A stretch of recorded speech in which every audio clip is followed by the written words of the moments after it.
following story may feel familiar. It will likely not end happily. The people described will likely suffer in their desperation, but they will all be important before the end. Welcome back to the dark future.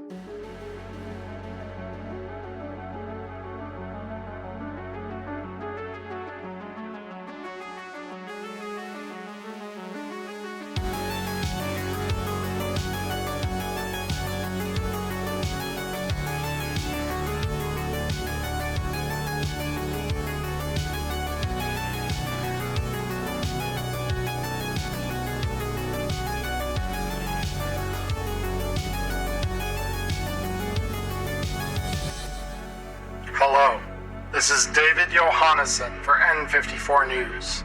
Tonight, we bring continued coverage of a data breach at Kang Tao that has placed the Corp at the center of a plot to attack the NCPD. The data was leaked to us via a Kang Tao whistleblower who preferred to remain anonymous. In line with this breach of data, the company's stock price has started to plummet. The company's board has a shareholder meeting scheduled next week to discuss the implications of the breach and present what they are doing to prevent and manage the disaster. At this time, no further details are available on specifics, but we will keep you updated after next week's meeting when we hope to learn more on this story. Stay tuned.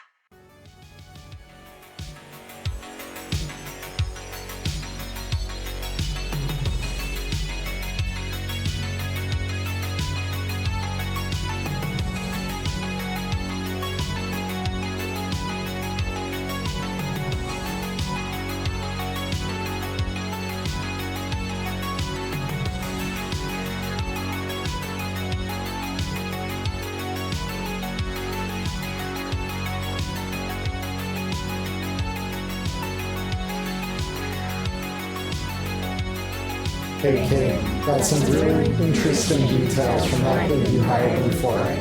Might be some things here that you're interested in. Pay me a visit. I'll be waiting in my usual spot. See you soon.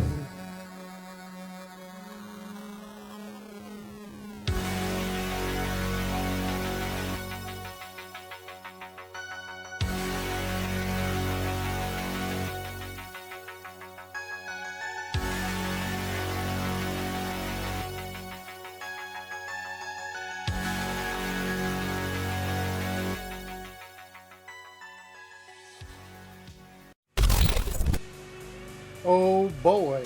Hello everybody, it is Monday night. I am Emmerron and you are here on my Twitch channel if you're watching this live. So hello and welcome everybody to another new episode of Neon Inferno. This week's planning was minimal. The bullet points are brief. The party though has already got some ideas as I'm seeing in chat, which is beautiful. We kind of laid things out last week, I feel like. We have a pretty good idea of what's going on. The options for where to go from here. So yeah, that's kind of where we stand at the start of tonight.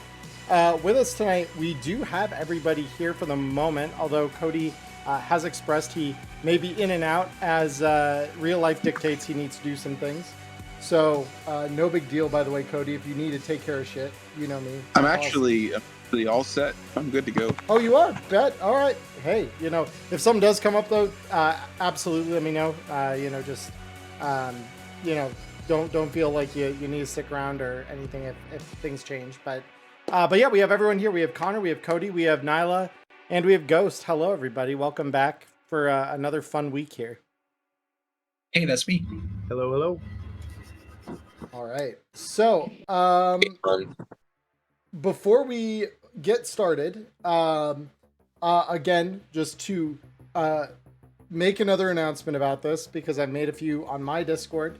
I made some on Wireheads last week. This Thursday and this Friday, we still have a lot of openings between the two. We have one on Thursday at noon Pacific for Tales of the Red campaign. We also have openings Friday evening at 6 p.m. Pacific, where we only have one person signed up. I need at least 3 people in order to launch that game. So if any of you are interested in playing and are free around that time, or even free at a different time on Friday, and you'd like to suggest a different time for us to gather, there is a button. The start playing my profile, I believe it's back up now. So I'm going to put that up there. So if you want to join, my profile should list both adventures as available, so you can come and join us if you do want to be part of that. Once we get kind of Thursday going, obviously we'll kind of be joining into the middle of a campaign. This first session kind of starts on Thursday this week. Fridays is still kind of like I'm pushing it off, every time I can't fire it, so that we can hopefully get a game together. So if you have an interest, there's a link in chat. Those of you who are watching this later on YouTube, you want to join up, the link should be down in the description below, as it is for most of my videos, to access my Start Playing page. So by all means, feel free to come on by. We would love to have you and be part of that. That all said, let's go ahead and let us dive in. Alan Thick, thank you so much for the Prime. I don't know why my alerts aren't playing. They should be. Here we go. Let me try that one more time. For some reason, my alerts box isn't working, but I don't know what's going on. I apologize for that. Should have gone off. But Alan, thank you so much for the Prime sub. I really appreciate that. Yeah, without any further ado, let me go ahead and move us over to the main monitor here, and we can get things started. Alrighty. Hello, everybody. I see your lovely faces here. So, as far as downtime goes this time, we are in weird nebulous space where I don't have specific time frames lined up for just about anything in particular here. So really just boils down to what we're looking to do. A couple notable things from my end that you might be interested in knowing. Nyla, you did get a message from Recluse letting you know, hey, there's some interesting information. I'd love to share it with you. But if you want to hear what's going on, my door is open. Just come on by. Wow, an invitation this time. She must really like me. You hope. Okay. I hope. All right, well, I'll swing by. What are the others doing at this junction? Yeah, it's just really down to like what is there any downtime uses that anyone would like to take advantage of? I will say at the end of this week is where rent does come due. So being broke as hell while everybody else is kind of gathering up info, I think I would probably be running a hustle trying to scrape together rent, and I did want to use a section of downtime for a little bit of stat boosting, because I do have enough to bump my evasion up to 9, and you know how much I love my evasion. If there's one stat or skill rather that I know, Ghost, you will always level up high, it is evasion. Absolutely. Yep. It's always the first skill for me to max, because when I think about it in combat, no matter what you're trying to do, the first rule, figure out how not to get hit. Evasion is the way. True. So it's times 20 for the skill, right? Yeah, skill level times 20, so you're looking at 180 for getting it to level 9. Mm-hmm.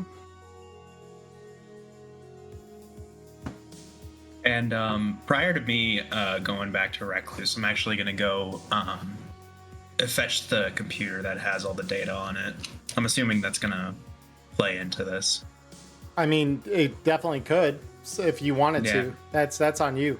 So I'm going to go fetch that from Matchlight. Beautiful. What am I giving you, sorry? Yeah, you remember the computer that has all the data? Yeah. So I gave that to you, and I'm gonna go to wherever you are, and I'm gonna say, hey, need to borrow that computer. There's something I need to double check on it. Perfect. Cool. Yep. Beautiful. All right. So you're going to run off to Recluse. So you take your computer, your laptop, and you head down to the old mall. And at this point, you, I imagine, are still kind of... have you just been staying in Purgatory for the time being? Yeah, for the time being. Okay. So you head out from Purgatory. At this point, you're only a couple blocks north. Are you looking just to walk it to get down to Recluse's neighborhood? Because it's only... It's not far, is it? It's Yeah. not from where you are now. Yeah, no, I can just walk it for sure. Beautiful. All right. So you head down. Again, every time you walk around combat zones, it's always a little bit of a question mark on if someone's going to jump you. However, you're noticing more frequently now when you take these kind of strolls, the people who look at you they don't look at you like a wild animal salivating over like fresh meat or something. Now they look at you with a sort of a fear. Like they are worried about what might happen should they try to attack you. They're kind of recognizing that the situation has kind of changed. Yeah.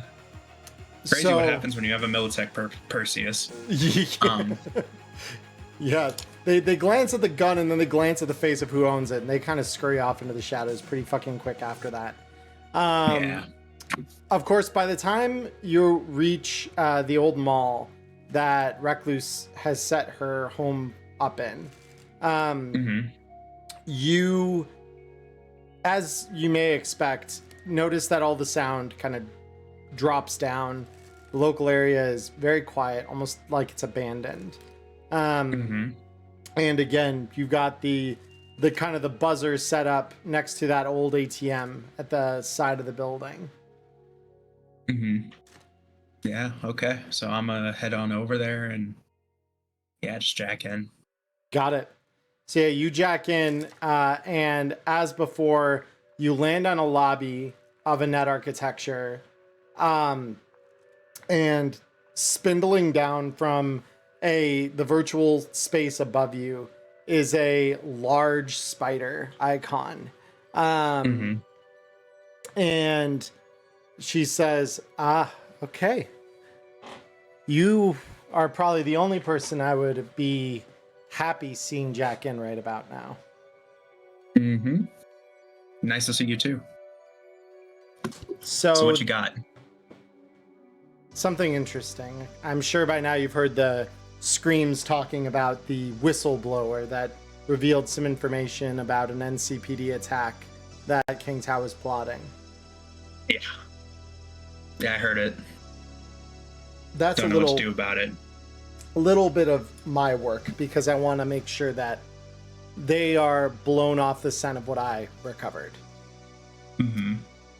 So what I have for you is less of a... I'm not going to ask payment because the information I have here is dangerous. So the only payment I'll ask for from you is your consent. Possessing this could be dangerous. Okay. All right. Let me think for a second. I'll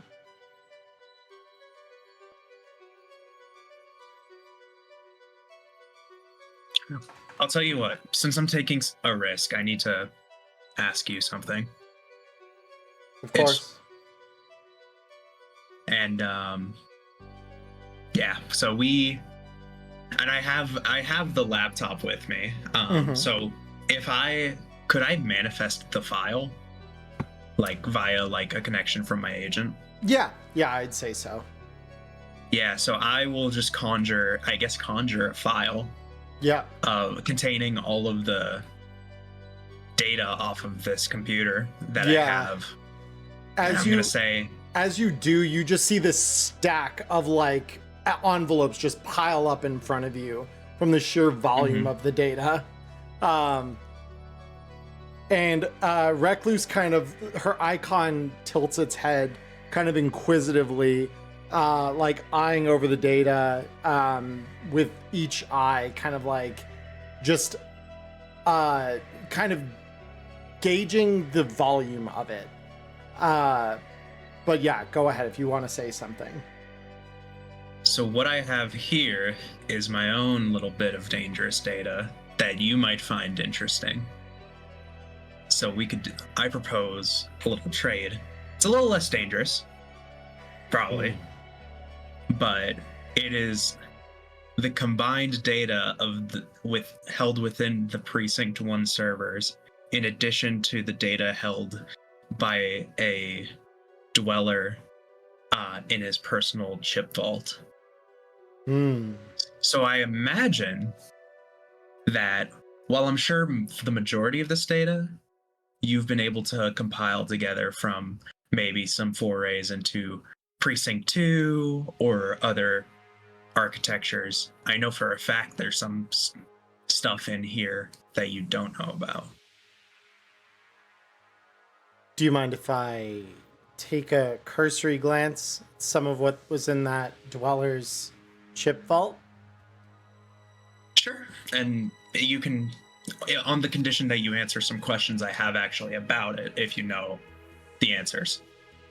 Of course, I'll see what I can do. And with that, she, with like a brief motion of like one of the long kind of legs on the avatar she's using, you see her draw the files up into a neat line in front of her.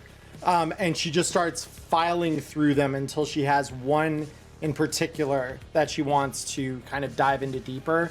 And she splits that file out in front of her. The page is kind of floating weightlessly in front of her.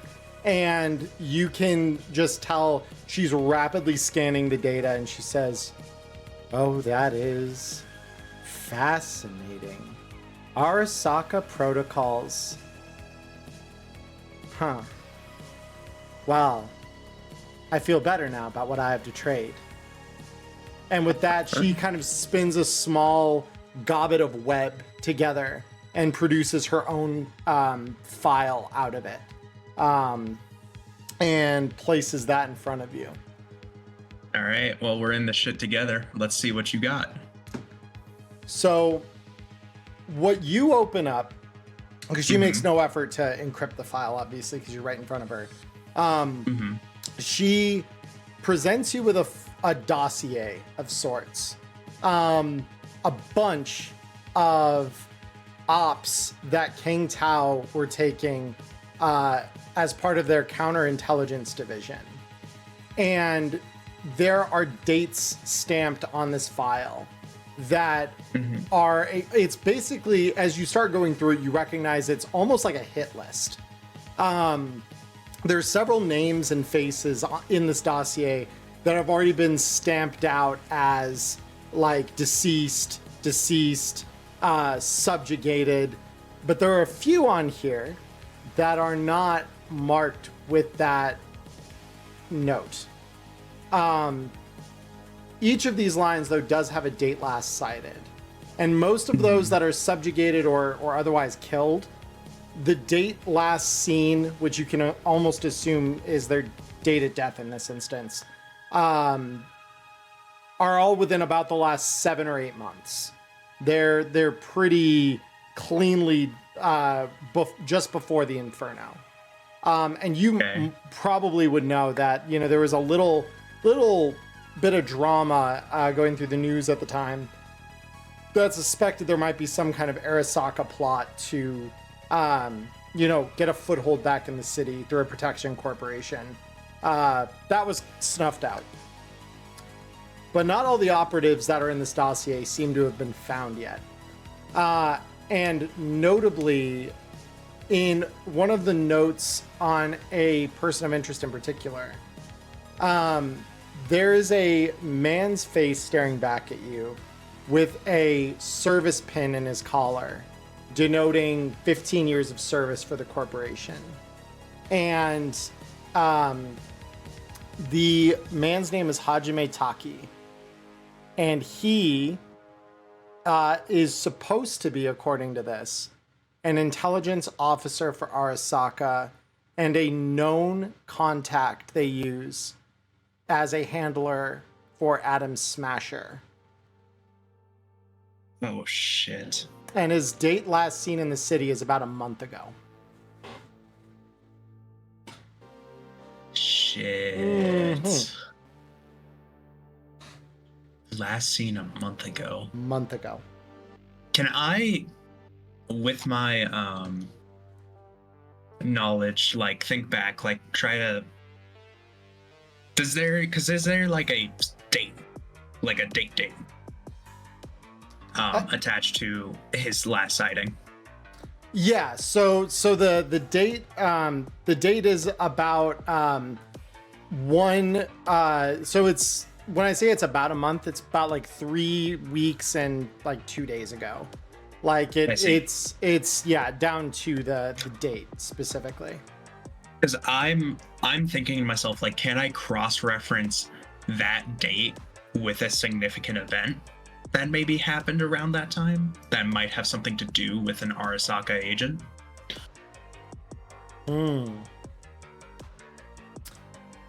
Go ahead and roll me library search or concentration, depending on if you're trying to call it from your memory or if you're trying to search something on a data pool. Let's try and just put that date into my agent and go with that. 19. Okay. See what comes up. So you try to cross-reference the date. There aren't a lot of news reports around that time talking about anything that like stands out for either Kangtao or the city as a whole, really. There were reports of a some new Borg sightings within the city, but all of those are tabloid sites. Like they're, the things that are saying cyber psychos are out to get you, they're around every corner, and they typically paint FBCs in that light, even if many of them aren't. So sensationalized news for the most part. Sure. Is there anything maybe not related to cyberware or Arasaka? Anything like that, just generally relating to just events around the city? Anything just strange, like this doesn't happen, often enough for it to, just be under the radar. Not really. Got you. Can I attempt the concentration? You can. Yeah, just for the fuck of it. It's not a bad concentration roll at all. So you start to think back a little bit, because the feeds aren't everything, obviously. Sure. You remember, because at the time you would have probably been nearing the end of your stint with the piranhas, and you do recall that there were some business types. Typically the piranhas don't sell to them, but these guys just wanted some boosters, sugar bombs short on eddies. Things have to sometimes move in order for eddies to be made and for everyone to kind of keep their part of the city alive. Okay. So you do remember there being a few of these corporate types hanging around, but half the gang was flunkies out of NCU and schools around the city. Like these are not uncommon that those people come from corporate backgrounds. Okay. So at the time you didn't really think anything of it, but you remember that this date would have been, if it's not exactly, because again, the memory is a little more fallible, but you do remember it being roughly the same time as what this dossier is kind of purporting. Okay, so I have a lead at least. Yes. Okay. And that's good. I like that. All right. So I just, after, I assume just taking a second to kind of rack my brain, just turn my attention back to Recluse and say, all right, well, I can think of a couple places to kind of get started on this, but I need to ask you a few things, because in the couple weeks since we last met, things have happened, and it relates to those documents I showed you. Okay. Yeah, share what you know, and I'll share what I know. All right. So let me ask you this. I'm gonna throw out a couple names to you, and just tell me what you know. Okay. K-Corp. They're an interesting one. Shell Company showed up about 3-4 months ago. Started making some kind of dealings with the city, highly encrypted. Though the files you got here, you can tell there's like 2 or 3 of her eyes that are still scanning the documents. Very interesting stuff. I'm no corp, but Do you know who's the man behind that, or the person behind that, rather? I mean, gonk name like that, just one man, and he doesn't really care to be so open-ended about it in private files like this. It's Mr. Kernigan, biggest fixer in the city. Yeah. Okay. All right. Cool. So we're on the same page. Now, we had an incident where we got burned. How bad? Just saw a gonk climb into a black van after I met with a buddy of mine in a park. I don't think he knows.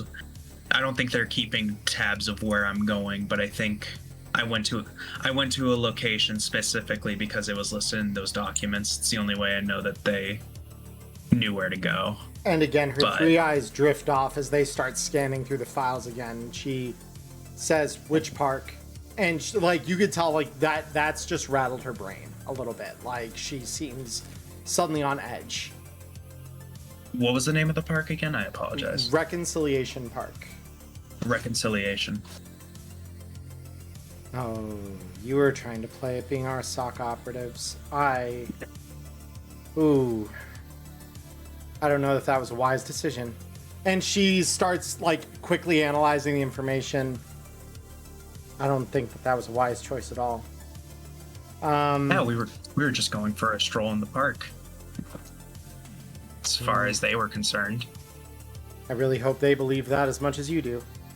And she's continuing to kind of cycle the information. And so she said, what else? Saw a gonk just approach our location. I saw him. I had my gun on me. He turned around, got into a van, left. We were able to trace the car back to K-Corp, and, well, here I am. Okay. Well, that makes what I've learned a little more dire. So, rooting around the Kang Tao servers, I didn't really... The file I gave you is everything I have, but there were logs in the system, and I didn't have quite enough time to pull them out. Okay.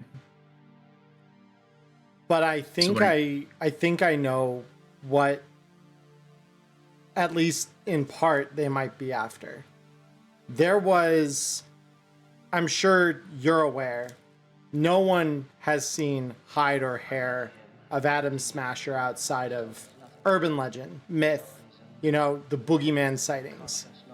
But there's a very real log in the file that said something about a backup of some onboard tech they had to track him, just in case he ever went rogue.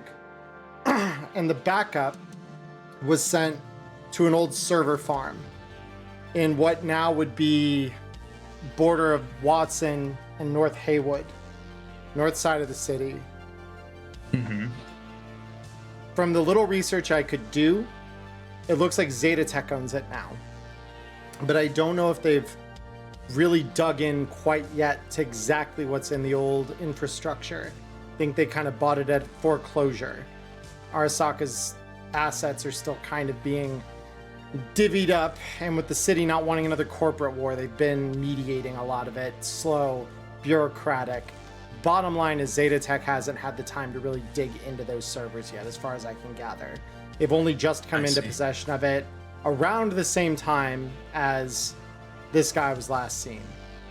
My worry is they're trying to figure out what happened to Adam in the wake of the bomb. Was Adam Smasher involved in which bomb? Are you talking about the Inferno? The one that left a giant crater in the center of the city 20 years ago. Ah, that bit of history. Okay.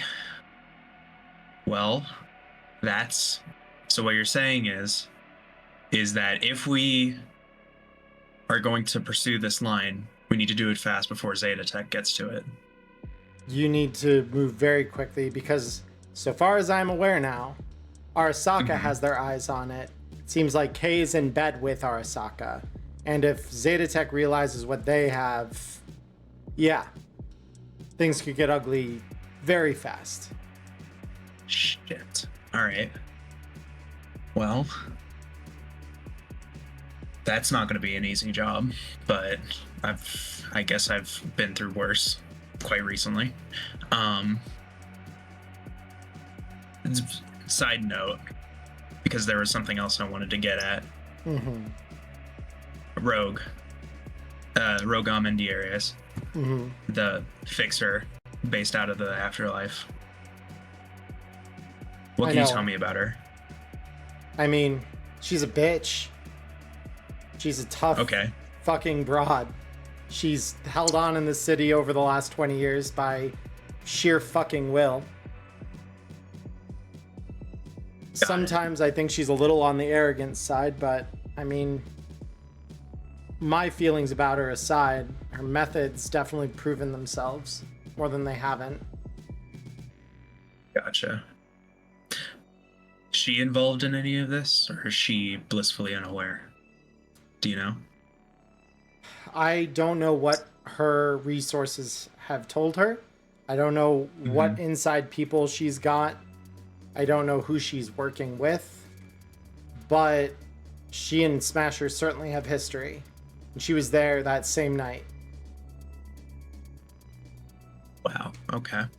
Didn't know that bit, but that's a good lead. That is a great lead. We're pursuing down a line to work with Rogue to get to Kernigan, but can't exactly do that if, she's as bitchy and hard-headed as you say. I mean, she'll warm up to you, just have to prove yourself to her. It's the way it's always been. Okay. I'll keep that in mind.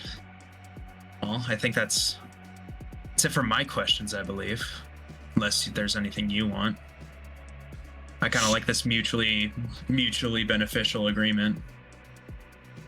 And she continues scanning the files. She says, as long as it keeps both of us above the dirt. And she finds something in one of the files that you can tell has caught her eye, and she pauses. You see her further enlarge it in front of her eyes, and she quickly scans over it and just says, interesting. What's up? Well, one of those sets of coordinates here, unlike the others, most of these point all around the city. Different places, parks, buildings. Some of them are just, shells of buildings in bombed out neighborhoods from the last corporate war. But there's one that, and you could see her pull another window up. She says it's 4 miles off the coast. 4 miles off the coast. The fuck is anyway. And she kind of closes the files in the window. She says, I'll do more digging, but one of the coordinates you sent me, it's 4 miles off the coast. Not the Okay. city.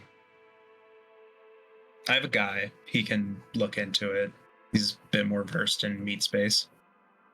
Well, it's good to have people like that around. Just be careful who you trust. This shit is radioactive, to say the least. Yeah, this guy is the reason Precinct 1 is in rubble. So, at this point, trust him with my life. Yeah, okay. Good meeting with you. I'll keep in touch. Absolutely. Let me know if anything comes up.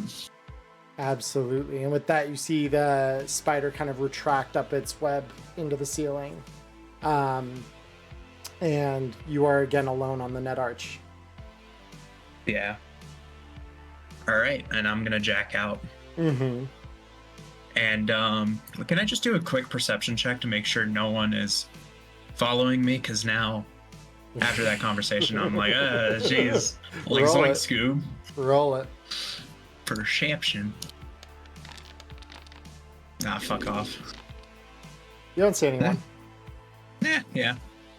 But the floor is made of floor. The floor is indeed made of floor. All right. All right. Beautiful. So, moving on here. Cody, was there anything you were looking to do here in the time before we kind of press on anywhere? Yeah, no, I was gonna actually go see if that bug was still on the door that I put it on before I went to sleep the night before.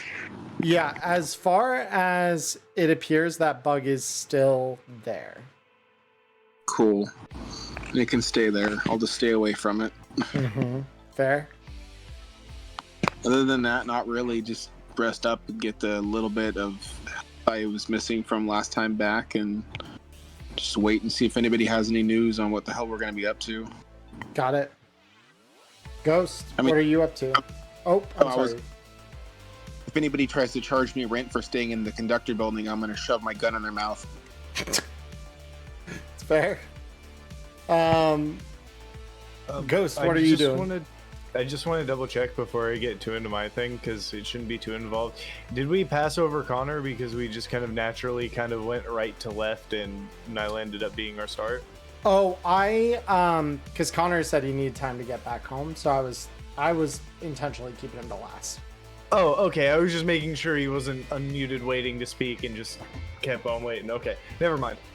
But then I guess, because now it reminds me, I also had an informant that I should probably check in with. I'm going to shoot Xavier a message and see if he's got time for a coffee. Very cool. And he's once you send him that message with the invite, says absolutely, pick your place. Same place as last time. We'll keep it regular. And I'll head to the diner that he met me at the last time. Beautiful. Yeah. So you go to a place because the last place you met him was at a bar, but there is that's right, bar. My bad. there is a diner nearby called the Sunflower Cafe. It's like a thing just off the university campus. Lots of just random university students around. But inside, yeah, they've got something, probably cough pop of some type. But it passes for coffee. So you sit down across from Xavier, and he says, "So, I'm here. I'm assuming you want to know what I've found, what the guys have seen." Yep, just figured it was a little too important to be talking about our friend over the wires. Fair enough. They've found some kind of interesting stuff, even in the last day or so. Their new friends, they've got some interesting suits as bedfellows. What kind of suits? Well, the kind that don't speak English quite so well. Sounded pretty Japanese. Kind that Night City doesn't take too kindly to being around here anymore. So it explains why they need a friend in the city, but question is, what are they getting so friendly about? I mean, from the sounds we could get, which, mind you, held back ways so that we could not be seen. But I sent one of my guys, enhanced hearing, usual kind of surveillance gear.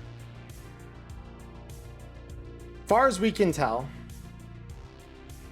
think the guy, your new friend, is talking with some suits from across the pond. Sounds like he's looking to make some kind of deal with them. And the sounds of it, protection is the name of the game. Sounds like he's expecting something big. Rourke just kind of coyly smiles to himself. Well, he's not exactly wrong. Any regular locations they meet to discuss this? I'm sure they rotate a few of them, but any that come up 2 or 3 times? I mean, we've only been on him a couple days, and as far as we can tell, they've only met the once. But we're keeping our eyes open. I'll let you know once we kind of establish if there's a pattern or something similar. Above table, really quick, Nyla, did you share the location data with everybody, like where things are meeting up and stuff like that? The only person I think who has had a chance to look at it is Matchlight. Got it. Okay. Yeah. So in other words, these guys are flying blind. So yeah, as far as Xavier's indicated to you, Rook, it sounds like, there really hasn't been enough time to establish that pattern, but that they've definitely heard enough to know that this is, it sounds like this has been ongoing already for a little bit. And that there was some anxiety around the meeting on top of that. Cool. Well, I know some people that are a little bit more boots on the ground type. I'll take this to them and see what we can dig up. Good work, and keep on it. Just keep me posted. Just make sure you stay safe doing it, man. This is some scary shit. That's the goal. Ghost, could you roll me a perception check? Oh no. It's probably nothing. Yeah, it's going to be nothing when I nat 1 this. Oh, maybe not.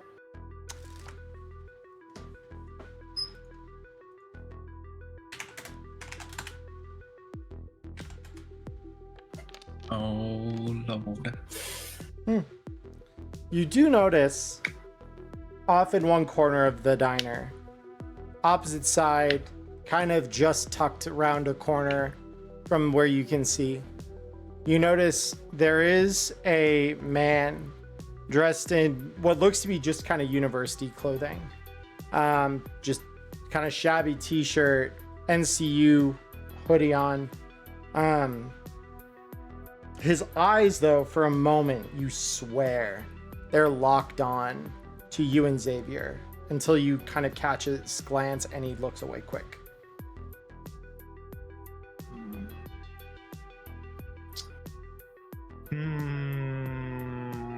I don't feel like this is something that I can let lie. So does this happen after I've gotten up and I'm starting to walk away, or just as I'm kind of wrapping up with Xavier and starting to get up? As you're kind of wrapping with Xavier and starting to move towards getting up, that's when you notice him. Alright, I'm going to put my back to that guy just in case he tries to read my lips or anything, and just kind of whisper, keep an eye on me for a minute. And Xavier just kind of nods. I am going to walk over, sit down with the guy, not say anything, and just do the Han Solo table setup with my Perseus. And I'm just going to sit there and stare at him and wait for him to talk. Choom, I'm just waiting for my fucking eggs. What the hell? Just a little too curious, friend. And can I, what's the human perception, and see if he's getting panicked that I just sat down there with him? 100%. Roll it. Social skills, human perception, go. Okay. So you're noticing it's kind of hard to read the guy.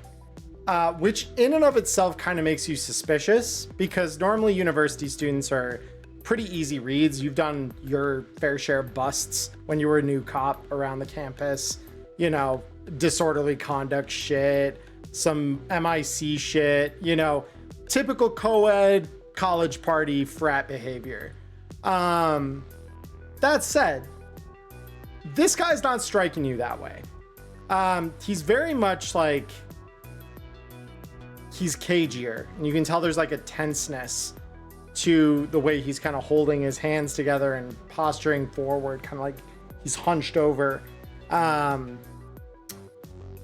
He feels wrong, like he's that got that wolf in sheep's clothing kind of vibe to him, but you don't really know much more than that. Well, believe me, I intend to find out.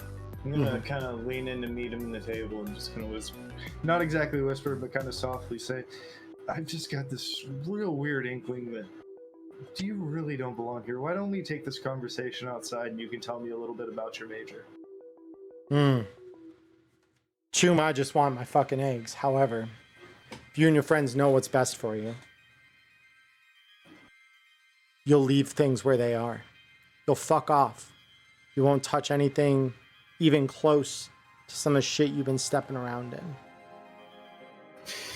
Well, you see, you've gotten a little too close for that to be an option, so you can thank your bosses, but we're gonna have to have that conversation, and we can keep it quiet in here and not scare everybody else that's just waiting on their eggs, or you can come back to some slightly cold eggs. Go ahead and roll me a face down.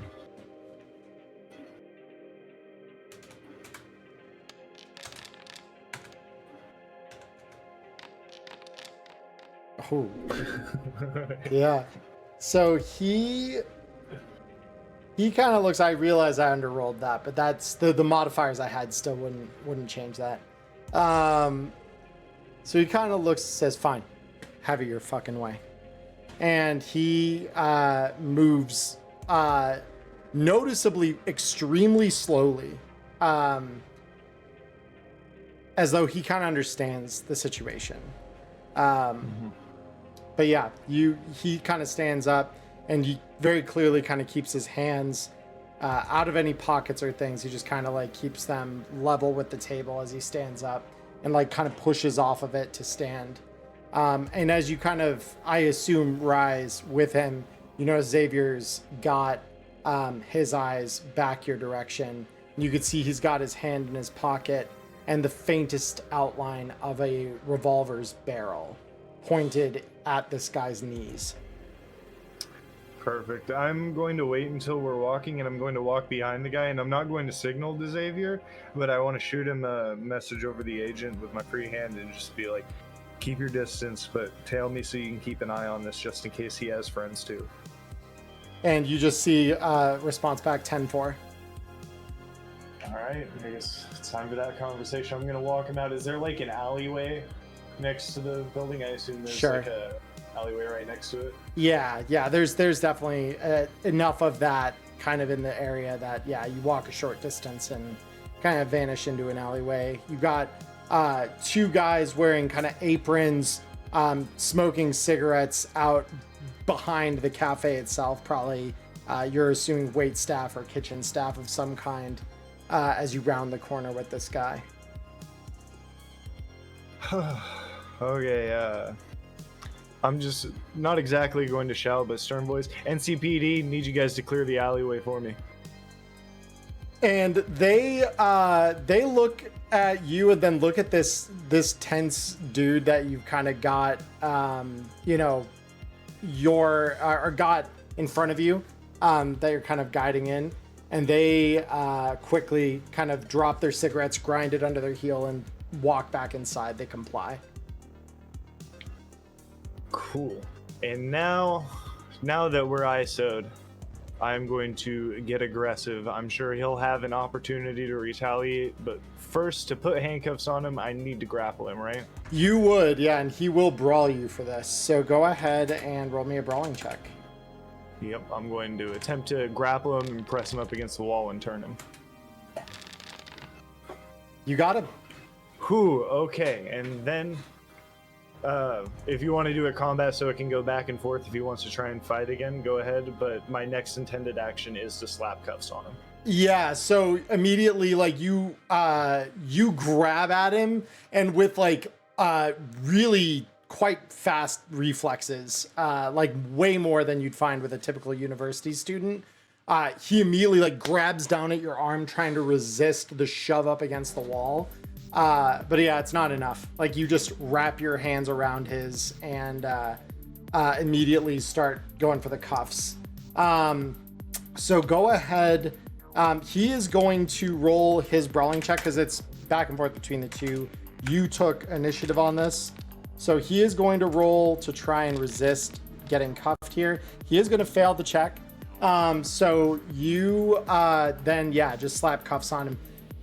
And he says, all right, you got me in cuffs now. The fuck you gonna do with me?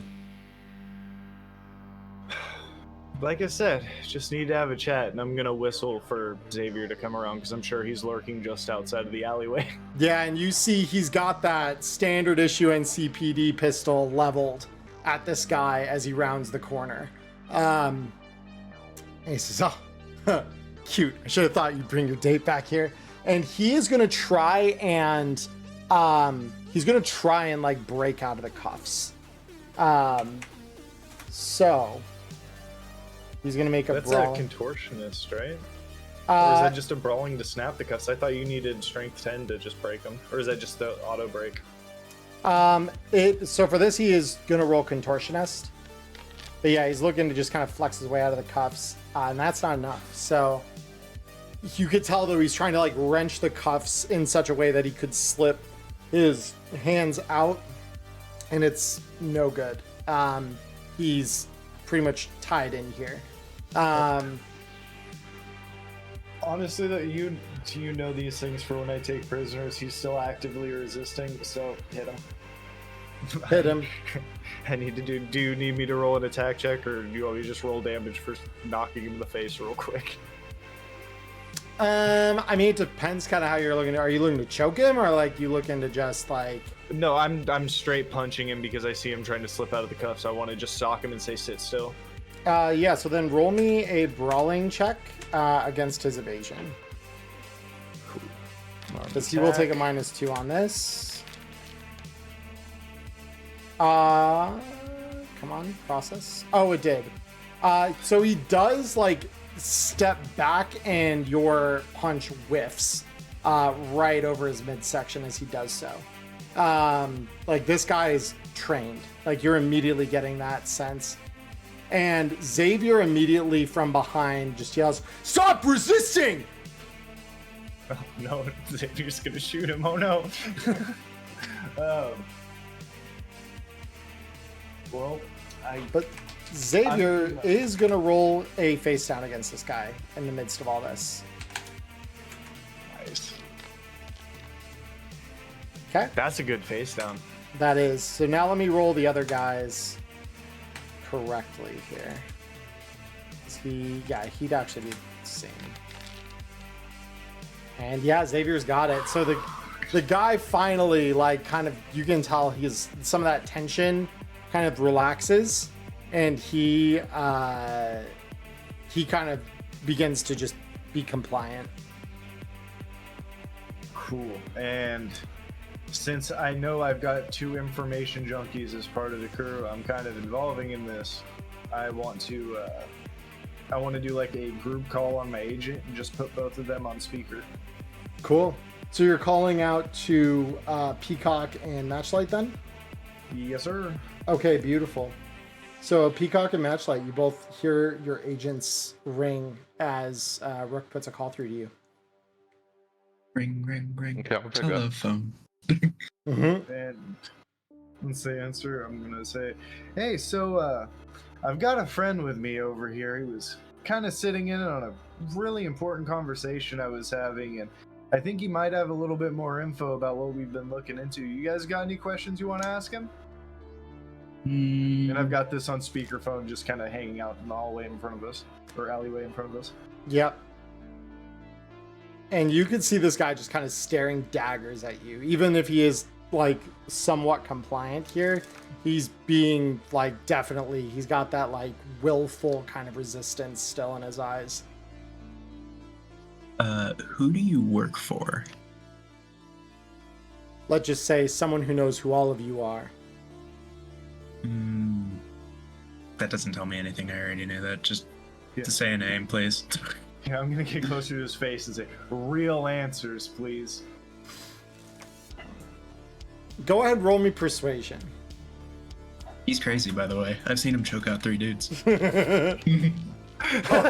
shit! I think that sidebar line really helps. Yeah, so this guy's gonna roll a concentration against that, but yeah, it's no fucking good against a persuasion that high. He says, "Fucking Kernigan." Okay, you fucking happy? Thrilled. Well, I wouldn't exactly call it happy, but I guess in your case we can call it happy. It's probably your best case scenario.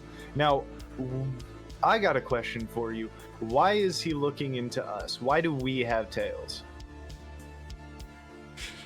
I mean, you think we haven't been paying attention to the screams, the news? I know the terrorist you guys hang with.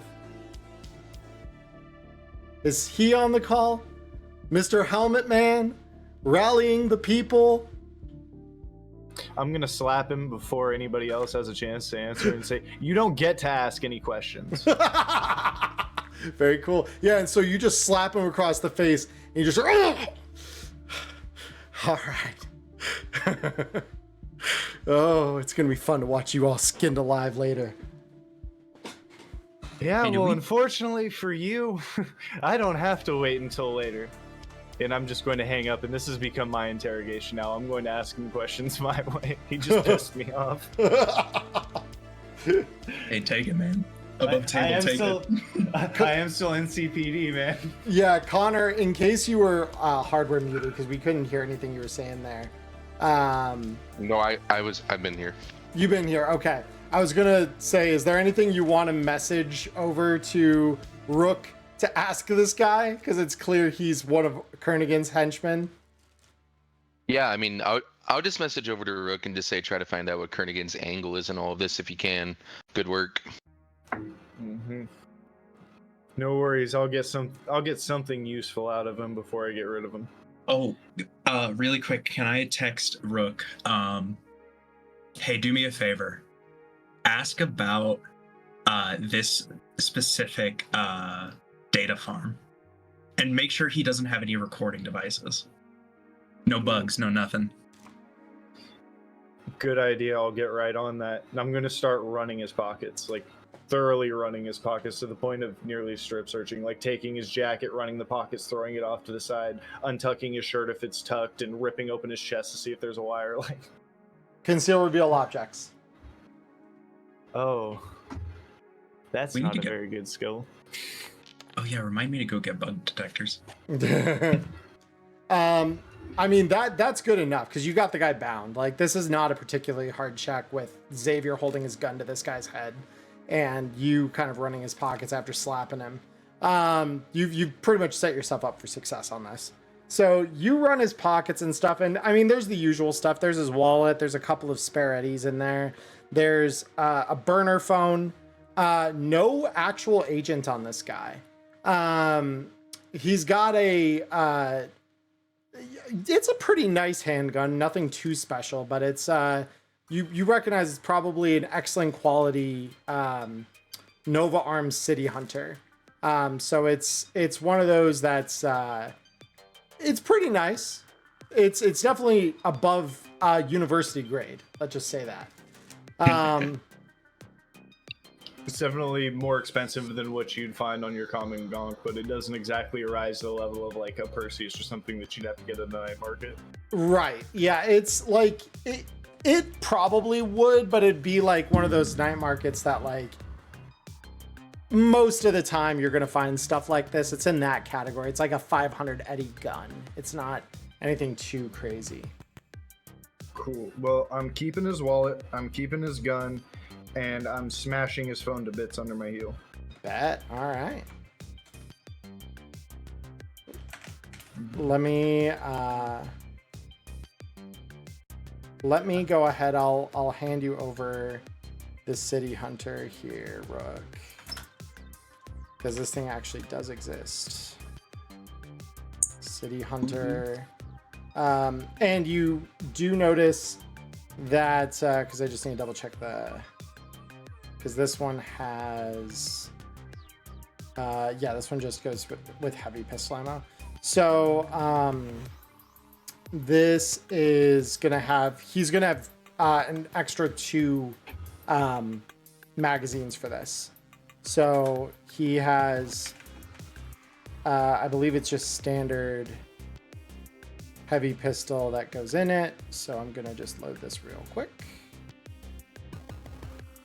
Yeah, and then he's got an extra 2 mags on top. So yeah, that's what you're looking at. So I've just added them all to your sheet. So you take those off of him, take off his wallet. The guy's name, I'm assuming you're kind of looking at his IDs and stuff. Mm-hmm. Yeah, dude by the name of Terrence Williams. It looks like an official ID card for Night City. Nothing that like looks terribly out of place or anything in here. But yeah, you tear through his clothing and stuff. You don't find any kind of bugs or mics or anything like that.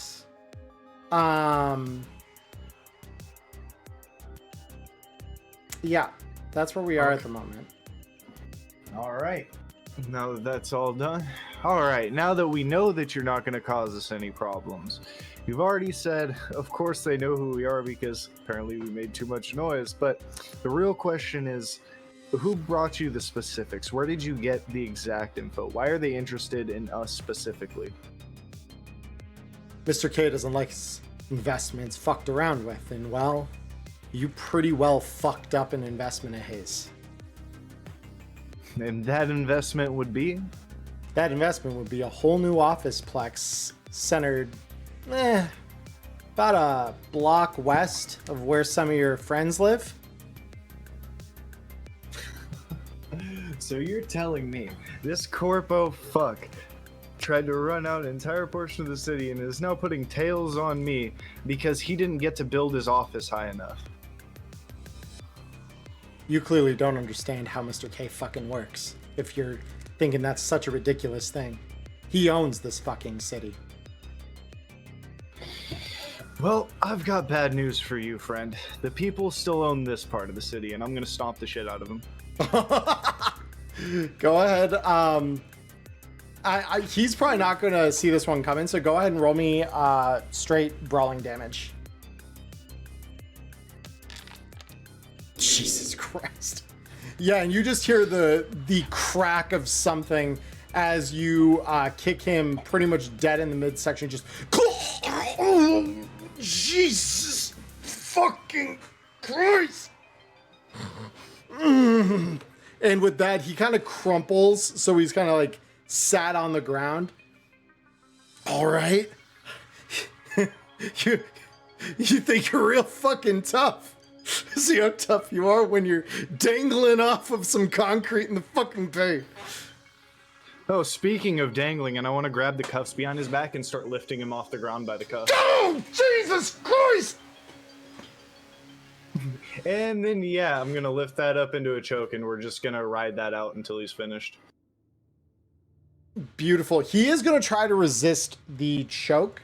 So this is the part where he goes back to trying to, like, brawl his way out of being grappled. So go ahead and make a brawling check for me. Does he have any additional negative modifiers from being in cuffs? He does, yes. Because he's now negative on your face down. He's negative on the cuffs. As though he were already being... he was already being grappled.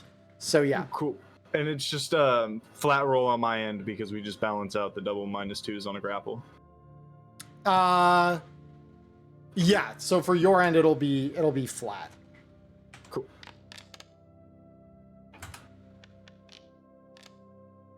Yep, you hold on to him. So at this point, yeah, you start choking. Just I don't think you understand. No, Chum, it's you who really doesn't understand, and I'm guessing next contested? Go ahead. Ooh. All right. Well, I mean, that's enough to break the. So he does break the grapple. You kill me. It doesn't change a fucking thing. You're all dead. All of you are fucking dead. Right, that means that it doesn't change anything if I let you live either, so at least this will make me feel better for a minute. I really wanted to try this thing out, and I'm gonna rotate the beast shotgun out in front. Oh shit. Yeah, go ahead. He's gonna well, he can't evade actually. He doesn't have that kind of agility. So yeah, go ahead and roll me the shot check. Xavier's gonna do the same with his gun.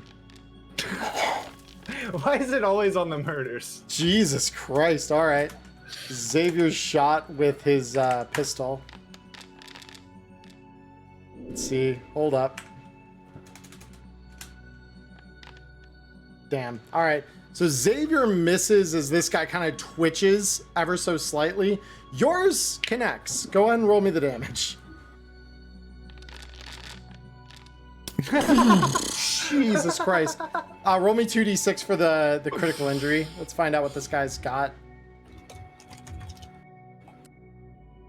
Roll 2d6. Oh my Snake god. ass. Oh my god. Hold up. That's, you take his arm off with that thing. That's what that is. A 2 is a dismembered arm. So you lift the shotgun, and as Xavier fires his round into the brick behind this guy's head, he twitches so slightly, and what would have been a center mass shot on your part turns into you ripping this guy's arm off at his shoulder. As the force of this splatters blood across the pavement behind him. You hear, fuck! Oh, fuck! Ah! And this guy is, yeah, he's not long for this world.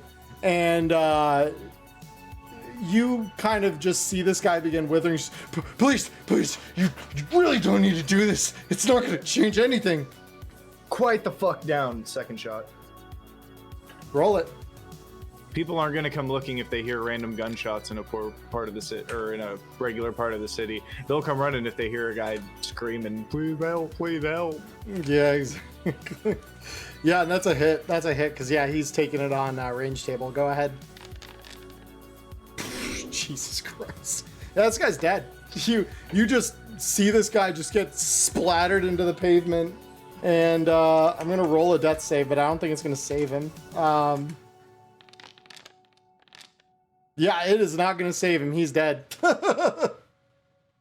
Cool. Rook's gonna look down. Man, worth every fucking Eddie. Gonna slide his shotgun back onto his back, turn to Xavier and say, "Thanks for the backup, man. That honestly could have gotten hairy, and it was just nice to know somebody was watching out."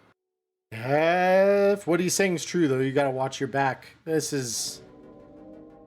Kernigan's involved. I mean, he owned all our bosses back at the precinct. Yeah, well, same goes for you, Chum. Sorry for getting you mixed up in this, but we'll get us all out of it. I hope so. I'm gonna do the handshake shoulder bump thing and Yep. split off. And, Beautiful. Update the rest of the crew on the few answers that I did get. I know a lot of it was information that they already have from their perspectives, but Rook didn't have that perspective, and he doesn't know all that they know, so he'd still send that out. Fair Hey, we enough. can leverage that property, that specific one. This is true. Yeah. But I'm gonna text back. Great. Meet you at Purgatory. Gotta make a pit stop at the tech. Beautiful. Oh, last note before I walk off, I'm taking my cuffs back off of them. That's Yeah. evidence I'm not gonna leave.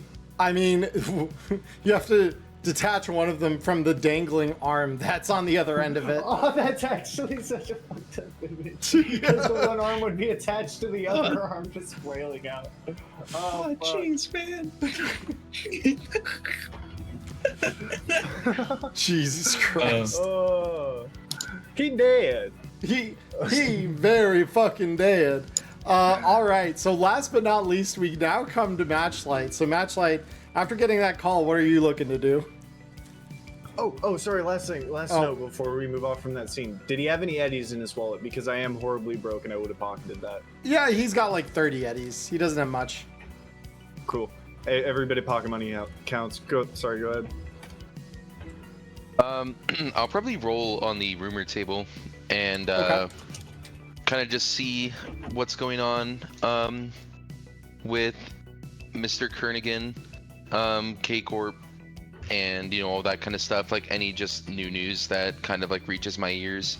Cool. Via So you're my contacts. So you're looking for active And rumors Rogue. around. You're looking for active rumors around some of the stuff you guys have been like just becoming aware of, right? Yeah, exactly. Right. Beautiful. Yep. Go ahead and roll me. So you're going to be rolling a. So I guess it depends how you want to go about collecting So this, because it's like technically when it's a a media is relevant actively skill. looking for a rumor, they roll the appropriate stat plus relevant skill plus 1d10. Right. So relevant skill in this case is more what I'm trying to determine. How do you Yeah, want to go totally. about this? I could probably just go for a library search, honestly. Just looking what the data pool's saying.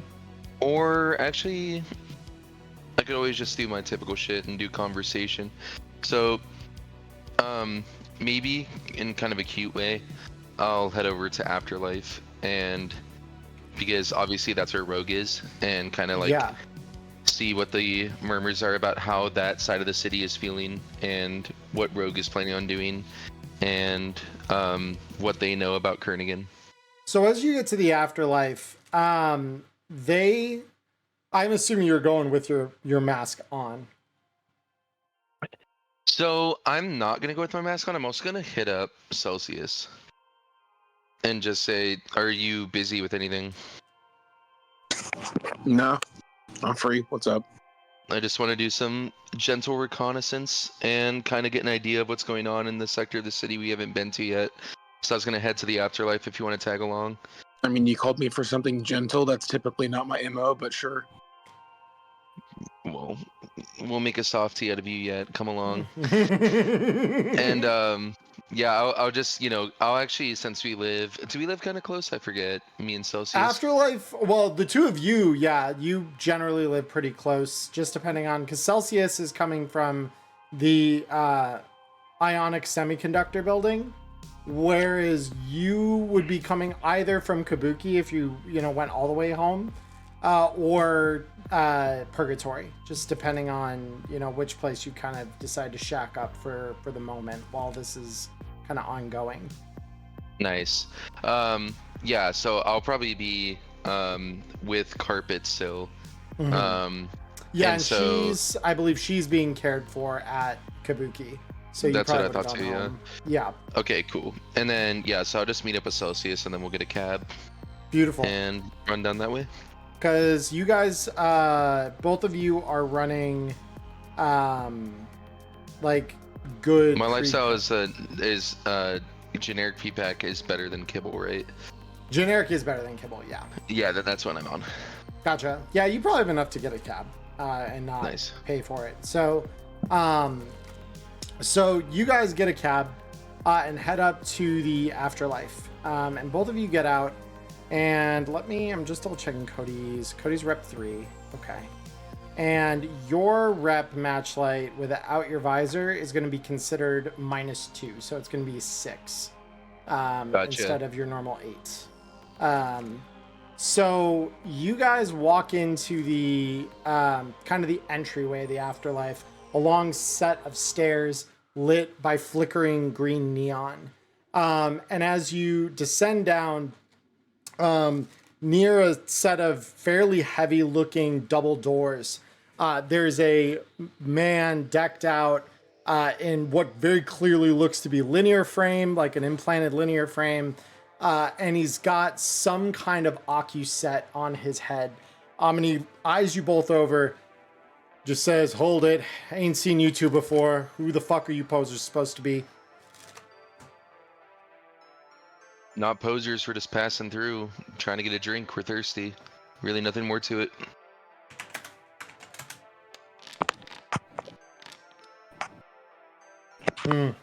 Well, I'm sorry. In case you didn't know what the fucking custom is here, only real fucking legends get to enter the bar. So, I'm sorry Did if you see this video? And I'm gonna pull up my video and show Celsius in, like, you know, some of the heated battle moments we've been in leading up to the takedown of NCPD Precinct 1. Made a lot of the screams, and man, this guy to my left looks an awfully lot like this guy on the video, huh?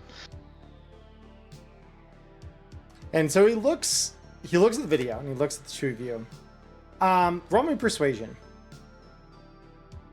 Okay. That's pretty good. That's really good. And he says, all right, fine. Yeah, you behind that black site takeover. Your mask doesn't seem to be on your face today. So forgive me if I didn't notice who I was talking to. Just a choom. I'm not the masked guy. But now you know who you're talking to as far as this guy is concerned. Can we get a drink? And you could see him kind of lean back, and you see a series of lights light up along his temple, kind of revealing an cyber audio. He says, "Hey, Rogue. Yeah, two of them, doorway. Something about that thing that hit the screams a couple weeks back, the Biotechnica thing. Okay." And with that, he looks back at both of you, and you're free to go. Just don't cause any trouble, or you're going to wish you hadn't. Oh. And then I walk past him and start to walk down the steps towards the club. Yeah, I'll follow and I'll just nod at the bouncer. Yeah, beautiful. As you walk through, you notice kind of like light dance down your bodies. Both of you, I'm assuming, have weapons on you, right? Yeah. Yep. Okay, so off to your right, as you kind of walk through this hall, you see like a red light blink over the door in front of you, and you hear this voice from the side coming through a small kind of intercom speaker from the other side of what appears to be thick glass. You can only assume probably bulletproof. And a woman on the other side says, "Hey, any kind of lead spitter's got to go with me. You'll get him on your way out." Fair enough. So I'll give over all my weapons. Yeah, I've got no issue here, especially for meeting with Rogue. Yeah. But totally. I have a dart gun, cyberfinger, and a Militech Perseus pop up. Those can stay, right? Since Yeah. they're like, They're, cool. they're concealed, and it's not like she's patting you down. It's Right. mainly just the ones that are on your sides that she'd be taking an interest in. Nice. Yeah. So as soon as you kind of hand over all of your iron to the attendant, that red light in the door in front of you flashes back to green. She says, "All right, welcome to the afterlife." And with a hiss, the doors in front of you slide open, and synth music mixed with certain old chromatic rock kind of floods out from the club in front of you as you walk in to what is largely regarded, even those of you who have stayed a long time isolated in the combat zone know the stories about the afterlife. It is the club to be in if you're an up and coming edge runner. The moment you've made it to the afterlife, you've kind of made it to the upper echelon of that sort of community. And you kind of already have that sense that that's kind of where you are already. The fact that Rex is talking with you regularly and treats you like trusted confidants is already a vote of confidence in the right direction for you all. This just cements that sense that you have. And so as you walk in, you see other edge runners kind of lining both the bar in front of you as well as Charlie, real quick, sorry not to cut you off. Now that I know kind of like more of the scene that we're being set in, I wasn't thinking clearly. Can I like use a luck point or something and say that I had my helmet on? I mean, you could put it on at this point, and no one's gonna Okay, stop cool. you. Yeah. That's true enough, actually. Yeah, I'm just gonna put it on, knowing what I'm walking into, where this place is all about, like, flashing rep and shit like that. Yeah, and so as the doors kind of hiss out in front of you, you take the helmet and fasten it on, and feel that sense of almost like that comfort of in a way being unseen. Now you kind of recognize like this persona of yours is definitely more tied to your rep. And as you walk in, you kind of see people ringing a bar in front of you and lining these booths around the outside of the club's main floor. Lining the walls, you see these large luminescent tubes where holograms are kind of dancing.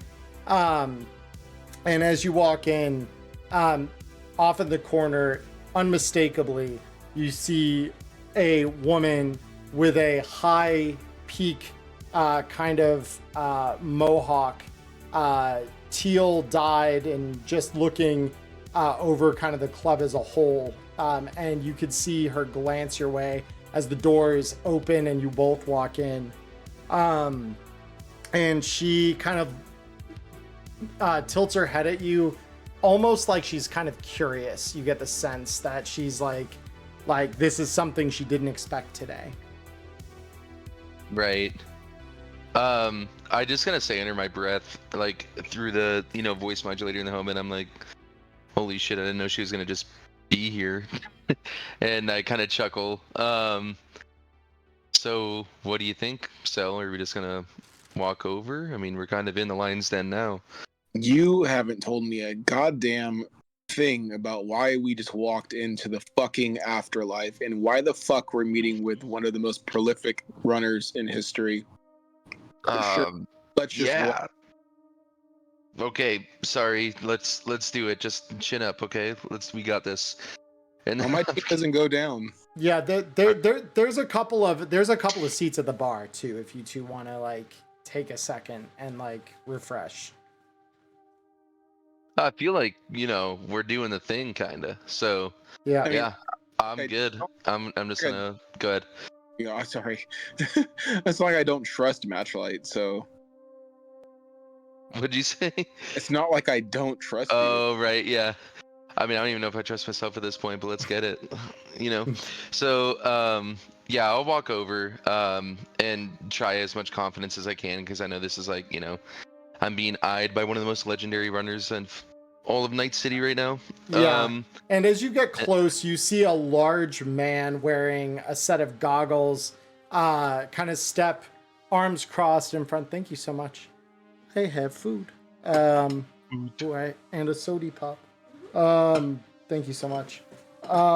So as you walk up, this large man with like bulging muscled arms just kind of steps in front of you. And you hear this deep voice behind him just kind of say, Shaitan, chill. I have a curiosity about these two. They seem familiar, that one in the helmet especially. And this guy just kind of says, okay, boss, and walks off to the side, allowing you both passage into this booth that she's sitting in. Okay. So, I'll just, take a seat at the booth next to her. And get kind of comfortable. All right. So what's a hotshot terrorist like you doing in my bar? Well, takes one to know one, doesn't it? And you kind of see her eyebrow raise as you say that to her. Well, I guess I just have some more questions and answers after I did the thing that I've been working towards for a while, and I'm sure you know what that's like to a certain extent. And I hear this is a good place to get some answers, so I made the drive. I'm here. So you are.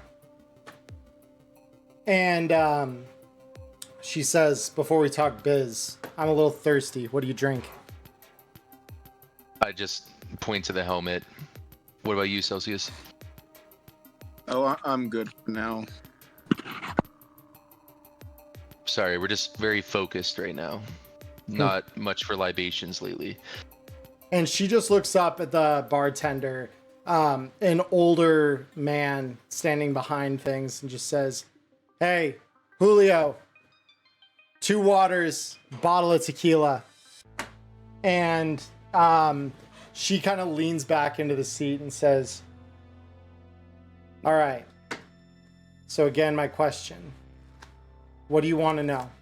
Why are you here? People don't just come and drop me a visit without a reason." Right now, there's some shadows forming off in the distance, and they're starting to take shape. And I know you have a vested interest in seeing that one of your enemies stays dead, but I'm here to tell you that they may or may not be going through a pseudo-resurrection right now. Kid, I'm gonna just say it right now. Talk plain with me. None of this mumbo-jumbo bullshit.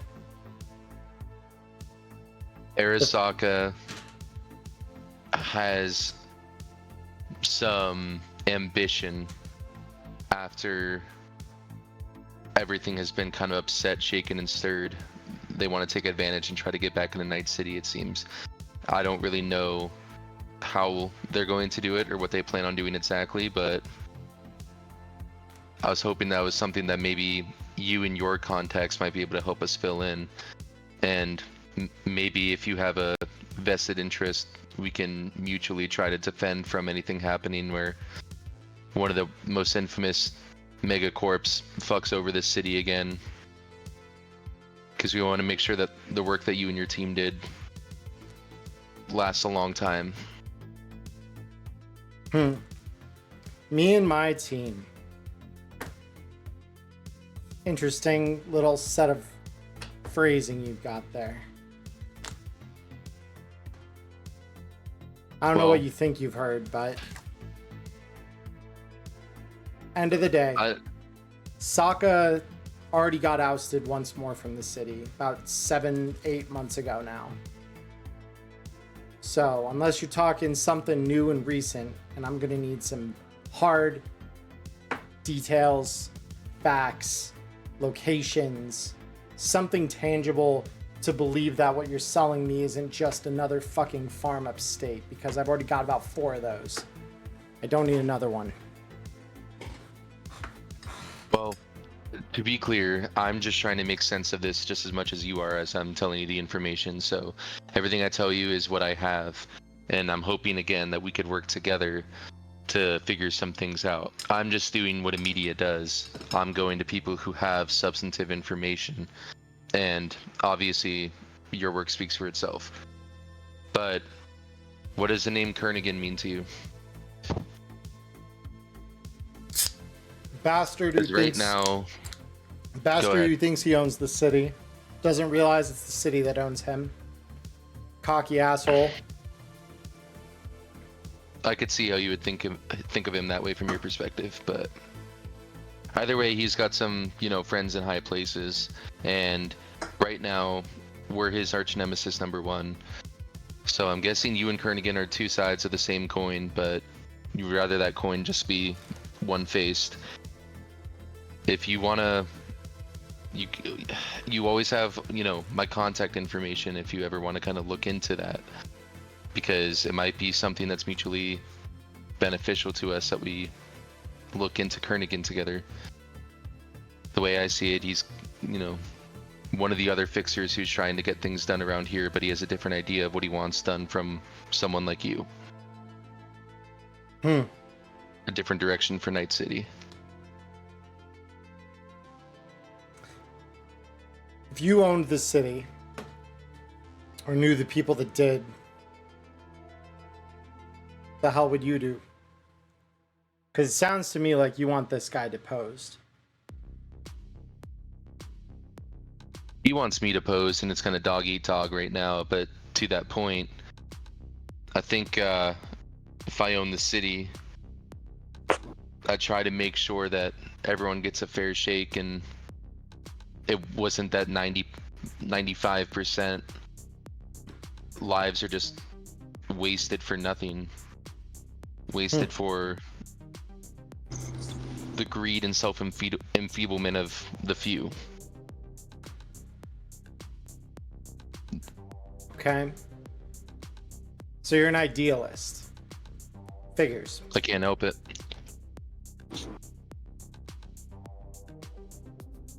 And you could see her kind of pondering as the drinks are set down in front of you. You've got 2 glasses of, it looks like entirely pure water, which is kind of a rarity in the city. One set down in front of each of the 2 of you. And a glass alongside a bottle of tequila is set down in front of her. She takes a sip and she looks over at you, Celsius, and she says, "And you, with the pretty eyes, what are you doing here?" Trying to clean up the city just like everybody else is at this point. This Kernigan fuck. I know you knew what he did. I know you know what he did to the city. The gas. Bombed out damn near my entire neighborhood. Killed pretty much everybody I know. That I've lived with, that I've lived around, that I've helped. I've seen their kids grow up.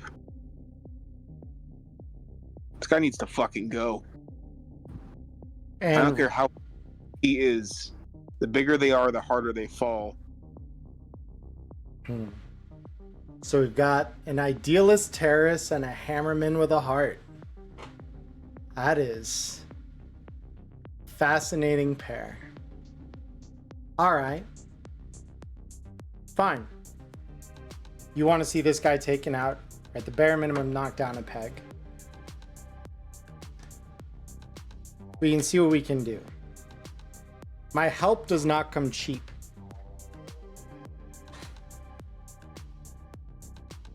So, if we're going to play on the same team, the first thing I need is, as said before, information. You said you have some kind of evidence that says Arasaka's back and they're fucking around in the city where they shouldn't be. Fine. Where's your proof? I don't want to speak on my runner's behalf, but I think he's been in bed with yours potentially. We've got a lot of runners I know. You're going to have to be a little more specific than that. Maybe my dad is off, but Spider, you seem to have a close working relationship with him. Oh. Recluse. We chat from time to time. I wouldn't necessarily call her mine, but we chat. Yeah. Well, it's not my info to distribute, unfortunately. Honestly, we're all kind of scattered right now. I'd rather my guy be here, but I can call him if you want. He's just a phone call away. Call him up. Get him here. If he's the one who Okay. needs to tell me what I want to know, I want to talk to him. I'll throw my agent on the table and then video call Peacock and then put the broadcast on my helmet. Beautiful. Just as a matter of fact, what I have half a mind to do, this is credible. We're going to have a little job, so you might want to just get them spinning over here, just so that I don't have to repeat myself. I really like not doing that. That's fair. Yeah. Let me give my crew a call. So I'm going to call the group message. Yeah. Just a group call. Yeah. I'm just gonna look at the agent and go like, okay, I'm just gonna hang up. Yeah. Yeah. Rude. Yeah, so both Rook and Peacock, you get a call on your agents from Matchlight. I'm answering. Yep. What's up? So And- I jumped the gun. And then I kind of show Rogue. Yeah, and you just see this very unamused look on this woman with this peaked teal mohawk as she's just staring back at you with like deadpan serious eyes. Like she's totally unamused about the situation.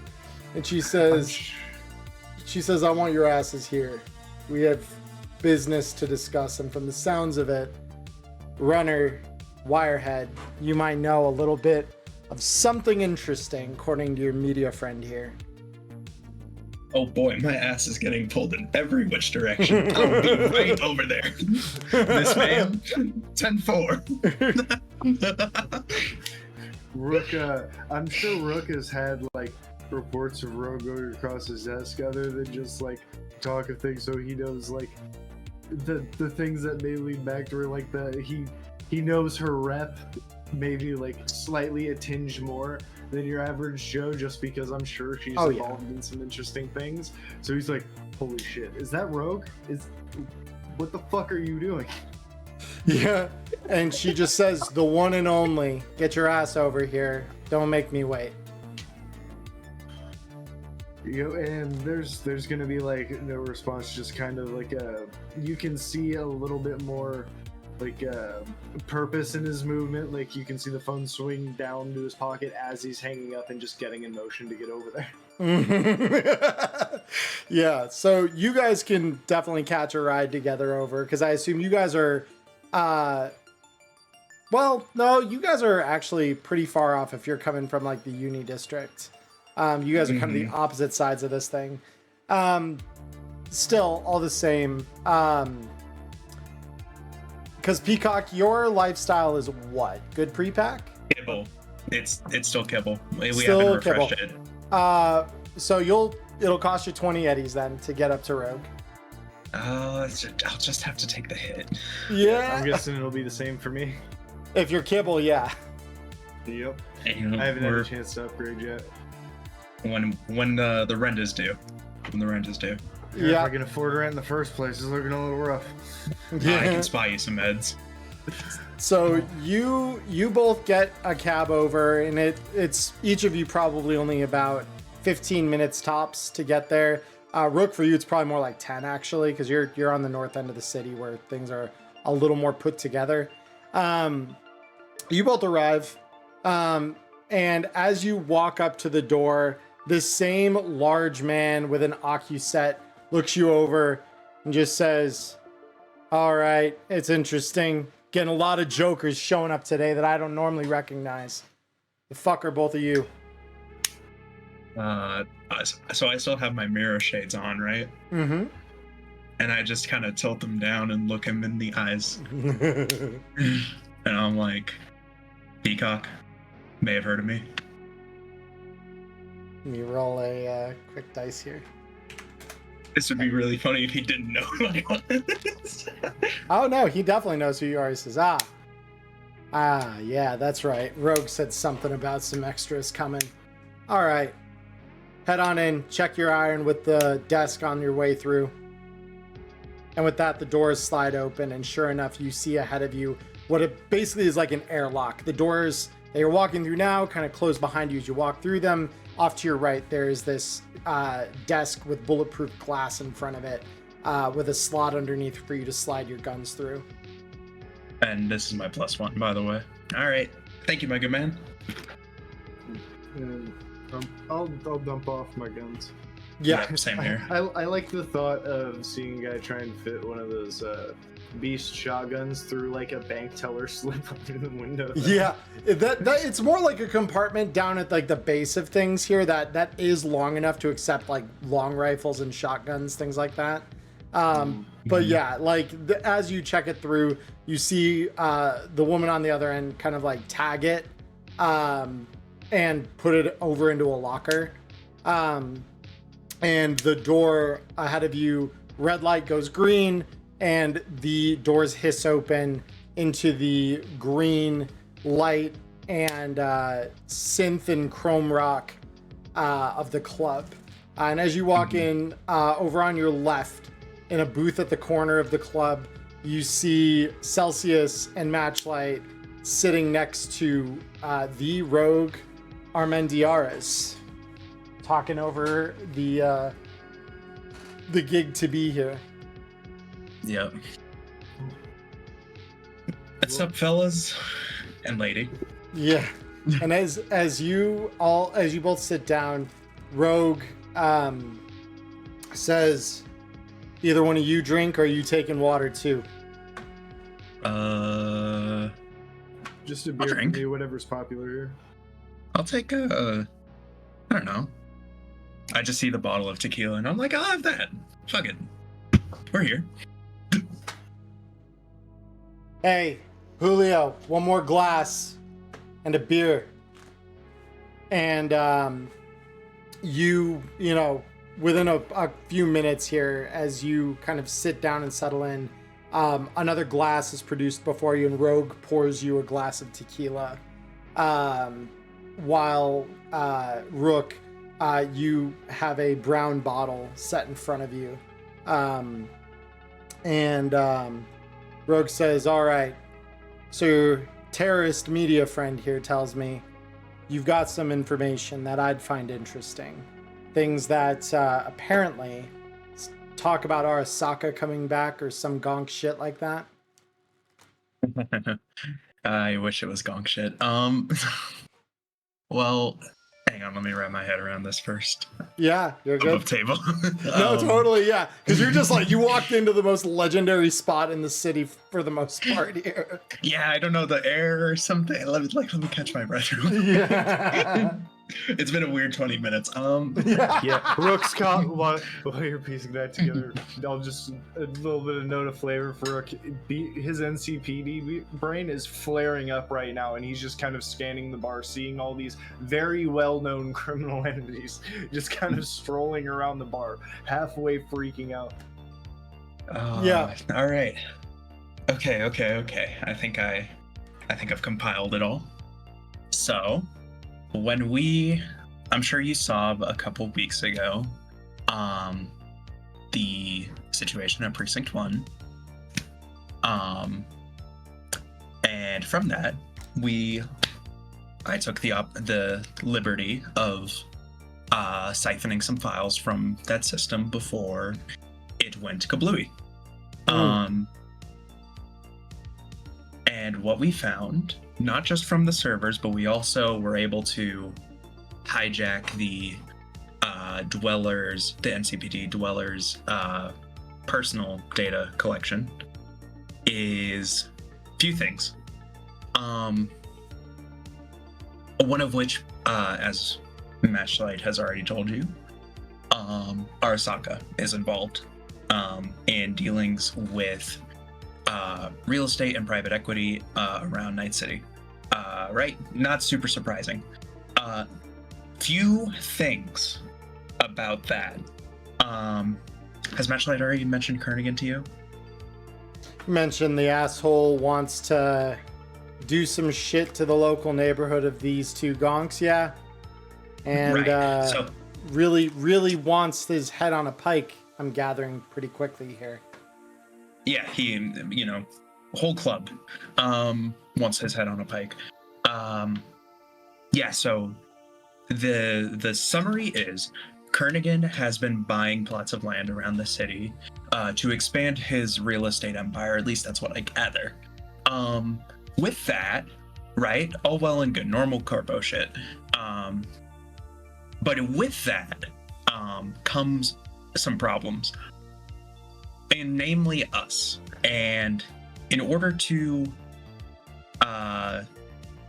deal with that, he has taken some actions against our neighborhoods. So that's why we care.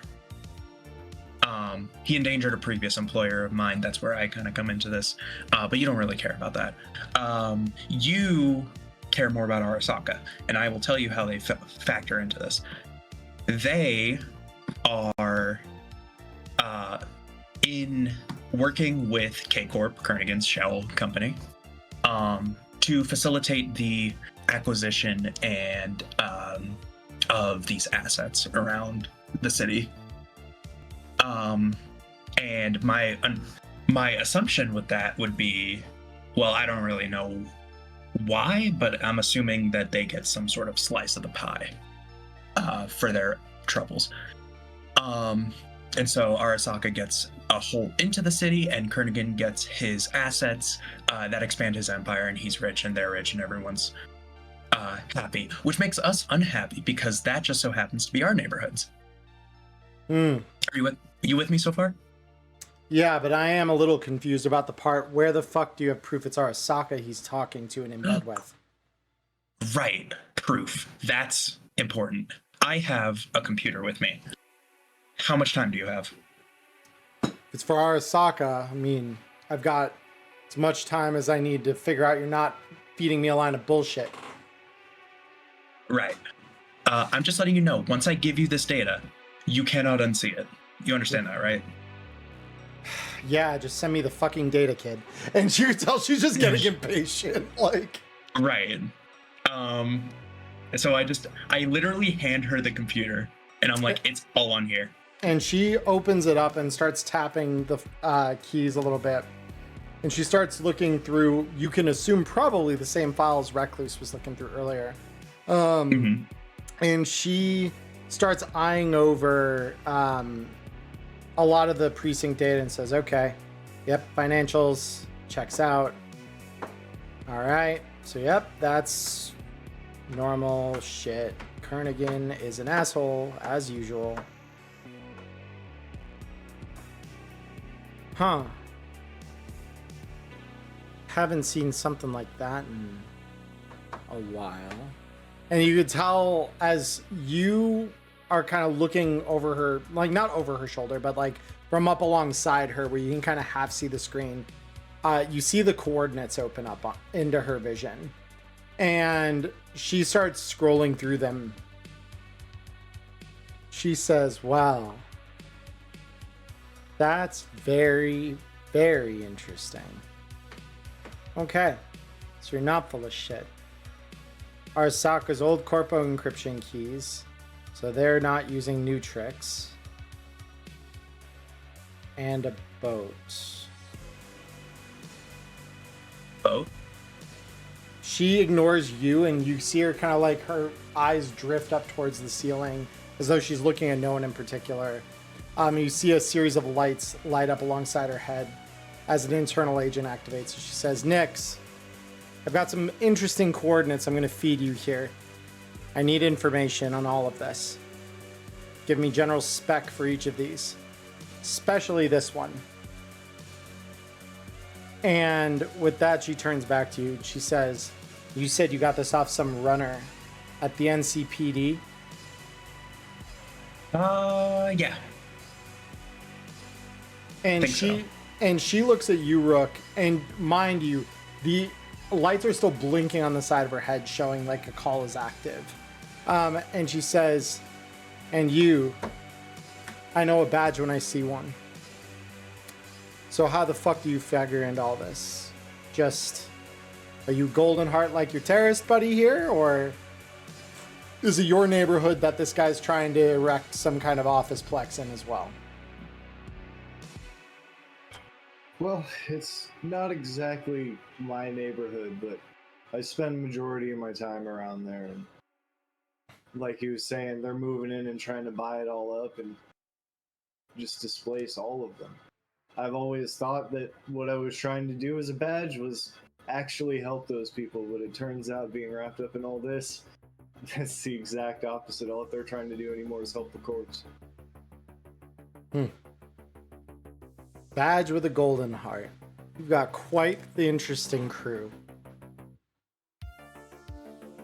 And with that, she kind of like glances up toward the ceiling again. Yeah, next. Huh. Fascinating. All right. Yeah. Yeah, I'll pass it along. Talk with you soon. And with that, the lights kind of go dark again. And she looks back and she says, so my wirehead verified your information. So let's just say that as of right now, I believe you.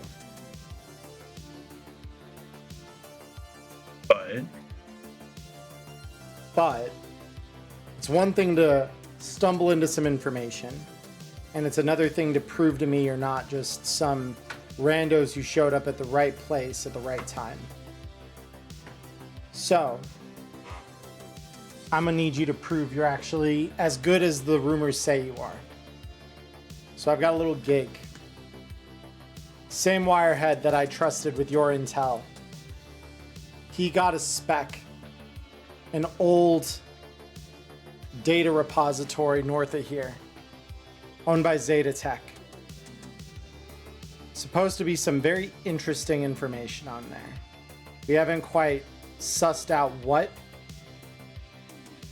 but it sounds like Arasaka's got some kind of thing to do with that as well. So the way I look, Watson. Sorry. Sorry. and she kind of looks at you with like a surprised look. She says, "Well, now I'm really curious because either you can read my mind, and I wasn't sure Wireheads could do that, or you know something beyond what you've just given me. So fill me in. How much do you know?" I know some miscellaneous things. I just so happened to hear something about that earlier today. Just clicked in my mind. Sorry. Go on. Who from?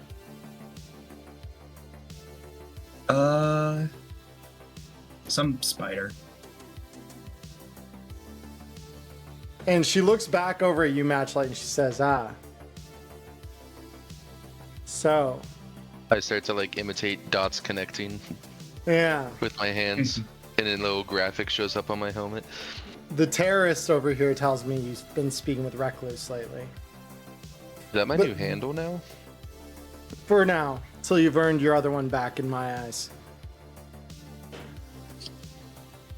Yeah. I have been. In fact, you're still walking and you've got your frontal lobe still attached. Tells me that she actually likes you. That's good. She's particular about who she lets into her inner circle. All right. So what exactly did she tell you about this data farm? Let's see if it lines up with the data I have. Okay, come on, brain, work with me here. I'm assuming that's above table at this point, right? Yeah, yes, both. Yes.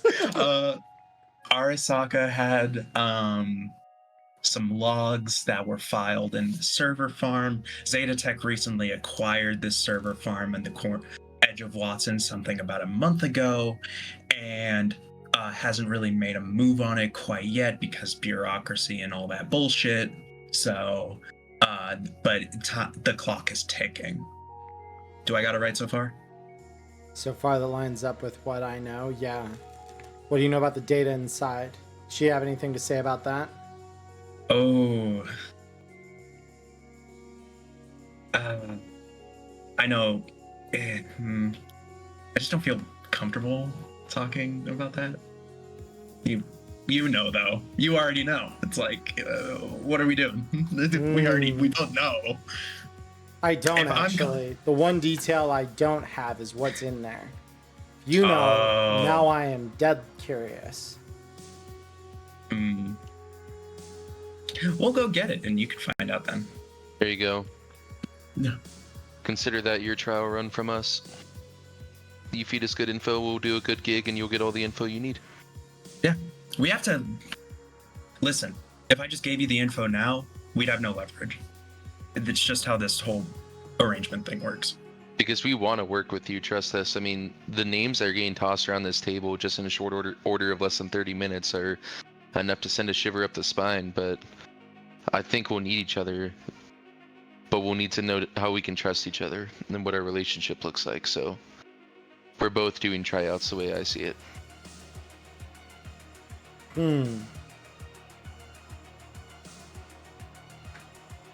But hey, at least you know I'm not full of shit. You're not.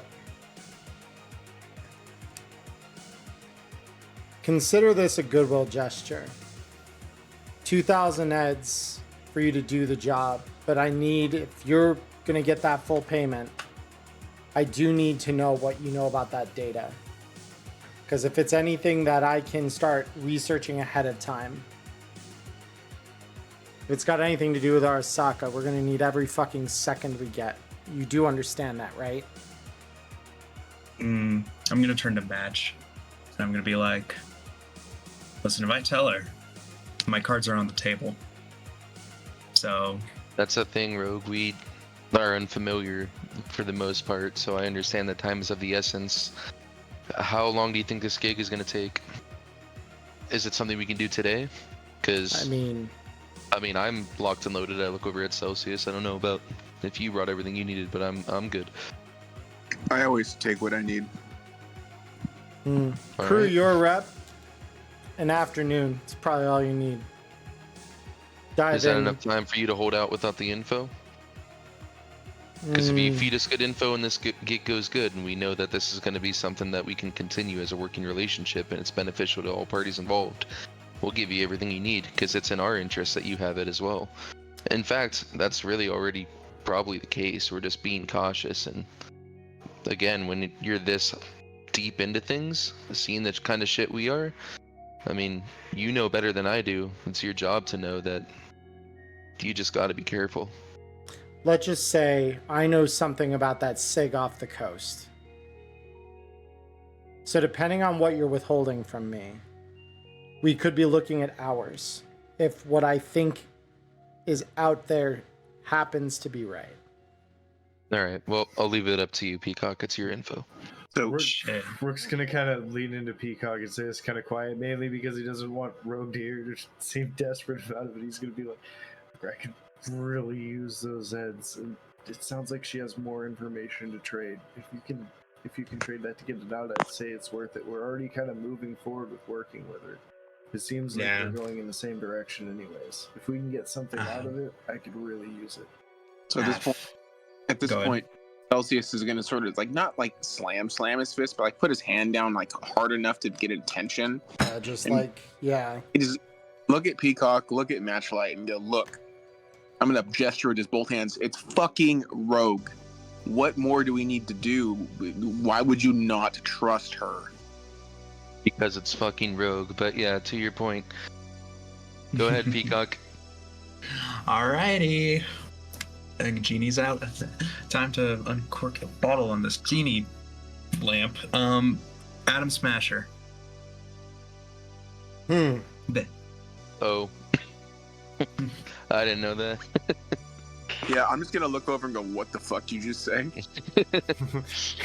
Your Rook's gonna choke on a little bit of his beer. Like, what? Hey, you all wanted this. So you play your cards really close to your chest. Your crew seems like this is the first they're hearing of it too, but We haven't had a Okay. meeting since this one. It's been a long couple weeks. Yeah, so as far as okay. Story time. Atom Smasher disappeared 20 some odd years ago, 25 years ago, right? And Yep. anyone that's seen him is either lying or dead, if the legends are believed.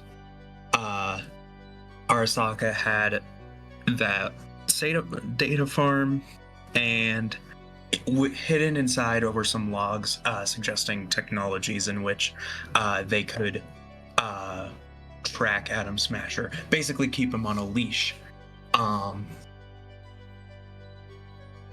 Yeah, that's what I know.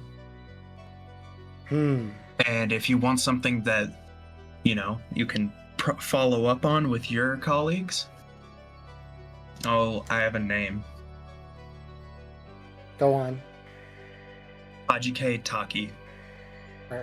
I was above table. It was Hajime Taki, but yeah. You're Hajime. Yeah, you're Why did I close. put in? You're I good. must have mistyped that. Yeah. You're totally good. She looks it over and she says, "We'll find him. If he's Sokka, he'll be trying to scurry away into the corner, like most of those roaches do, but we'll find him." Meanwhile, Yeah, last sighted 1 month ago, just in case that helps. by Kang Tao. Kang Tao doesn't know shit, though. We'll get him. So as a gesture of my goodwill, so that we can start this relationship off on a fruitful note, that SIG off the coast. Let's just say we have our hands in a couple databases. Few things that lets us know a little more than the average bear about what's going on near the city.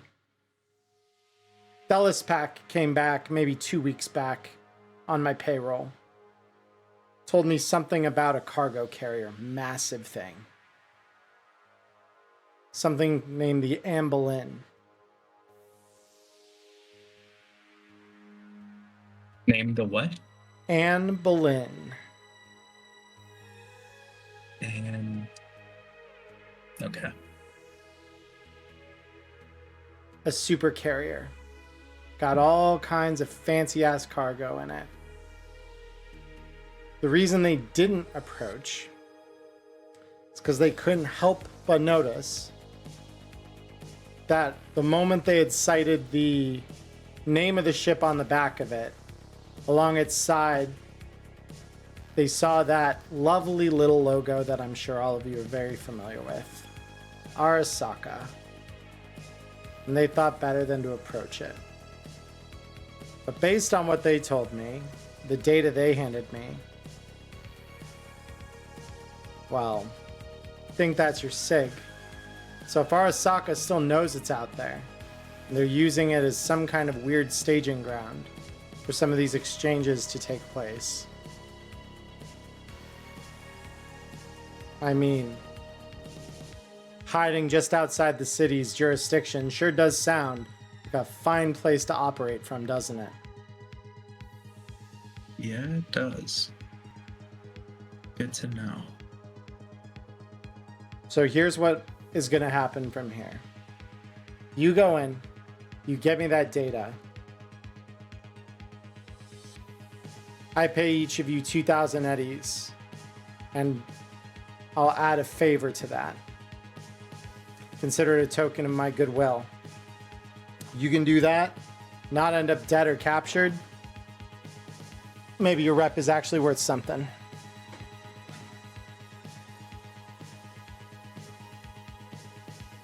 What are we thinking, boys? I don't think. We just do. All right. Okay. Rook's gonna pound down the rest of his beer and kind of not stand up, but kind of scooch out towards the end of. I'm assuming we're in like a booth, just kind of scoot out toward the edge of it. Like, well, it sounds like we got a gig. Aye, we do. All right. Well, finish your drinks. Don't go off thirsty. And hopefully I'll be seeing you later tonight. Band tonight's going to be one hell of a banger. Hope you don't miss it.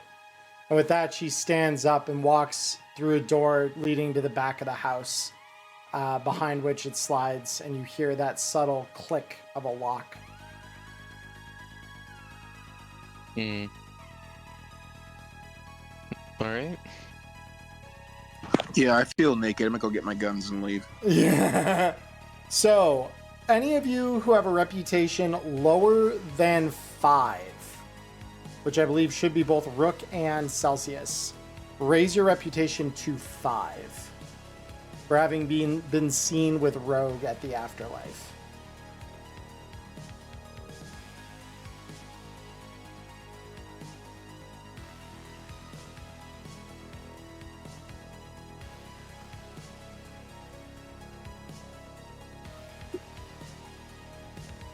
But with that said, then we're about 2 hours in. Do we want to take just a quick break here, just because I've got a couple of quick things I want to do in the system to finish getting things ready for what's coming up here. So Yeah. Me. Yeah, Good to I'm take a break. It sounds like a good break point. awesome. All right. Well, everyone, if you're on YouTube, you're going to just see us blip away, and we'll be right back. But for those of you on Twitch, just give us a couple minutes. We'll be back in 5-10 minutes or so. I just need time to. I'm going to eat a little bit, and then I'm going to set this up, and we'll be back before you know it. So don't go anywhere. We will be right back. Hey everyone, it's Emmerron here. I just want to thank you for watching the show here on YouTube. Like and subscribe, and go follow us over on Twitch, you gonk. We do a live show over there. We even chat with you after it's done. So come and join us Mondays, 7 p.m. Arizona time. See you there in the dark future, tunes. Alrighty, we are back. Hello, everybody. So, you all have been told by Rogue to go to the Zetatech server farm, extract the data, and come back alive. It's just that easy. Mm-hmm. So, before you head out, because the afterlife is, I do believe, I'm gonna double check this, but I believe it is either in the Upper Marina or the south end of Watson. I kind of know the general spot in the city it is in the Time of the Red, because it is a little different than in 77. Let me just double check. The afterlife is the Upper Marina. Yep. So it's actually not far from the hot zone. That's surprising, actually. Hey. Yeah. So with that in mind,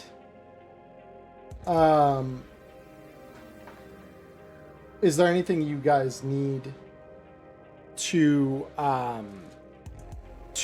acquire before you head on out? Because I know, Nyla, you had said that there was maybe a plan for what you wanted to do before you head out on this. Well, I wanted to get like a bug detector, but something tells me that for this is kind of not necessary for, like, if we're gonna be bugged during this, then I mean, like, we're already bugged. So, if we want to go pick that up, that's cool. If we don't, that's also cool too. I mean, and I can pick it up after. It's 500 eddies, so yeah, it's going to be something you'll need a fixer to help you track down. So yeah, save it for later. That aside, I think I'm good. I retrieved my pistol, of course, from the person at the front. Yeah, no, as you guys pass back through that front hall, they'll hand you back each of your weapons. So the one thing I want to do real quick is kind of gear oriented, but I'm kind of interested in looking for, because I don't think I can tech upgrade my helmet anymore, but I want to do smart glasses with low light infrared. So that's probably also, because I believe smart glasses themselves are 500 eddies. They are. Yeah, so it'll probably need to wait till after the gig, Okay. just because it will require a fixer to source them. Right, I didn't know if since we were around, like, one of the best, it could just be something where it's like, yeah, I got a stash. Nah, yeah, even then. No, I know it's a Time of the Red. Yep. Could Yeah. I do something agent related? Yeah, what's up? Could I look up local news from that part of the city? Because we haven't really been there, really. Yeah, Right. so you're saying from like Watson / New Westbrook? Yep. Yeah, absolutely. Go ahead and roll me a I assume you're library searching that? Yep. Yep, go ahead. Okay. So what kind of news, I suppose, is it that you're looking for in this regard? Like, are you just looking to get a general feed, or like is there a subject in particular you're interested in? Corporal related, anything from any local medias, maybe conspiracy theorists around the area. Conspiracy The corpos are trying to take over, the land. We have, the sky is falling again. All that shit. All that shit. Okay. I mean, there's always there's always some conspiracy theorists. Fucking Diamond in Right. chat is immediately your head just, huh? Conspiracy. I know some conspiracy theorists. Conspiracy. So as far as conspiracy theorists go, you'll find that there are, yeah, Alan Jameson time. You'll find that there are, no shortage of them. Obviously, Watson is kind of a hip hop happening district. A lot more of the crazies are more kind of southeast part of the city, like out by like Santo Domingo and all that. Sure. But there are a few up here. They're more the you know, the water is full of chemicals that, you know, will eventually turn you docile. The corpse will take your mind over through the water supply. You know, all that kind of fun stuff. Sure. Nothing that really rises to the level of like you feel as though like you should take it super seriously. Because either some of it is like, well, yeah, of course the corpos are poisoning the water supply. They always do that. Like, that's everywhere. Sure. There are rumors of massive sewer rats that, you know, kind of wander around underneath the old, you know, or not the old corporate zone, but the executive zone and out into the surroundings of New Westbrook and Watson. You know, that you could hear them chittering under the grates in the sewers and things like that. You know, typical shit. Gotcha. All right. Could I ask Sugarbomb? Just text her, be like, "Hey, have you heard anything being weird up in this part of the city?" I mean, when you text her, she'll respond. She's like, I mean, depends on what you consider weird. Yeah, the corpo activity. I mean, you know, certain corps are trying to get a foothold over in Watson. More kind of want to flock there by the day. Short commute for the people who live in the executive zone, and the ones who need to live nearby, you know, it's kind of a neat deal for them. So, I mean, I don't know, corpse up there, you got Zeta Tech, you got, well, you used to have Militech till, well, 6 months ago happened. Right. I mean, was there a corporation in particular you were wondering about? Zeta Tech, particularly? I mean, yeah, they got some ops up there. Main offices, I think, are still down in Little Europe, if memory serves. But, yeah, I mean, they've got some data infrastructure up there. I mean, they kind of act as a carrier around the city for some of the city nets and things, so it doesn't shock me.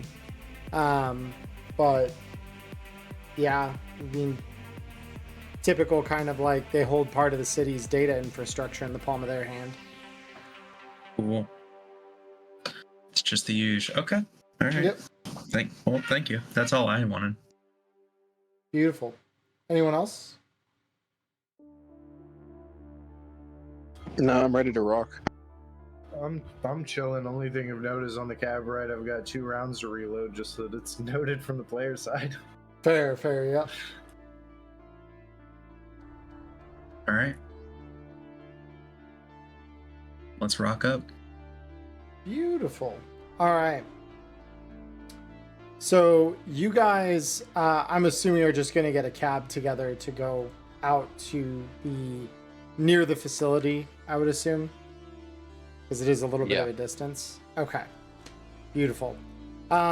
So because there's so many of you, and you know, those of you who have a life path that allow you rides and things, the cost is negligible enough that I'm not going to deduct it. So yeah, you guys get in a, you know, metro cab, and it gets you close to the facility. So when you are approaching, kind of how do you want to handle getting like to the facility? Like, are you gonna have the cab drop you off relatively close, or like how far away do we want to be? On the cab ride, I just want to make sure.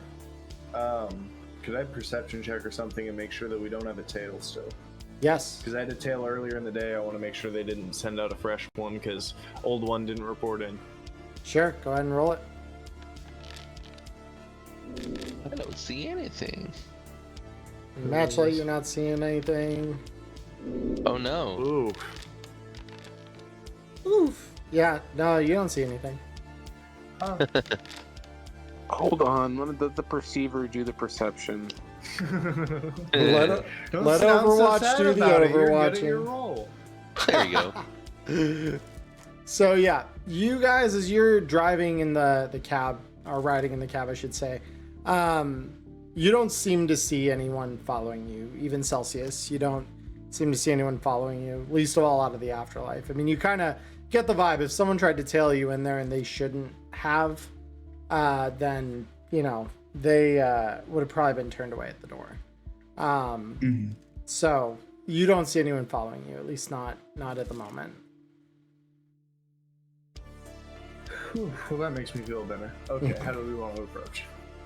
So if we go like a block out, are there buildings around here that are pretty tall? I mean, yeah, a lot of high rises and stuff are going in Watson. So Okay, cool. yeah, this is kind of at the boundary of that. Kind of like if you think about this, Connor, in terms of 2077, Yeah. on the left is going to kind of be, you know, to the west, I should say, is going to be most of that like high-rise development that you see all throughout like V's neighborhood. That's pretty much all being developed if it wasn't already right now. And on the other side of it is similar kind of office plexes and other kinds of apartments that are kind of being built out of the suburbs. Those are a little less developed. And this kind of straddles the line between the two. It's like an old office complex with a bunch of high-rise development going up west of it. So there definitely are like frameworks of new buildings going in. Some of them already pretty high and built up into the skyline. You're estimating probably 30, 40 stories in some cases. Nice. All right, cool. Well, let's just, I'll get out and like hail the cab to stop around here. And then I'll just say, let's just blend in and kind of get up top of one of these, see what we can see off the shore and make a plan from there. Sounds solid enough to me. Yeah. So we'll start to climb like one of the buildings that seems like it would have a good angle on what we're looking for, Charlie, so that we can kind of see. Good. So the nearest building is an active construction site, and it is listed as the Riverview apartment community that's going in here. It is currently a Zarafa construction site. So, Gotcha. and you can see the active kind of construction workers and their cranes and things moving around inside the fence line. Nice. Okay. Well, Celsius, you're pretty good at stealth, right? I mean, I can be. Well, whomever is actually, we could just have them run it up and then, take a little video, live broadcast it to us, and we can kind of just look at that. My stealth is a base 14. Yeah, so that's like very high. So yeah, you can just climb up there and then tell us what you see and maybe like, send us some video recording of it. Sure. And from that distance, actually, could I scan? Like scan to see if you can get any like net within the construction site? I mean, maybe. Or like what are you looking to scan a data, like an access point for? To just where the access point is within the facility that I'm trying to survey. Like the Zeta Tech facility, you mean? Yeah. Gotcha. Generally, the farther you are from it, the harder it is to kind of find. Got it. Yeah. So probably just go do surveillance. Yeah, like you'd be looking out over things. Gotcha. All right. Okay. So, well, now I'm going to do the following. Oh boy. Oh. So as you kind of like make your way in through like a loose section of the gate that separates the street that you guys are on from the construction site, you wander in and just in front of you is actually a very large, solo-looking motherfucker with a big old sledgehammer in his hands. And he kind of sees you as you walk in.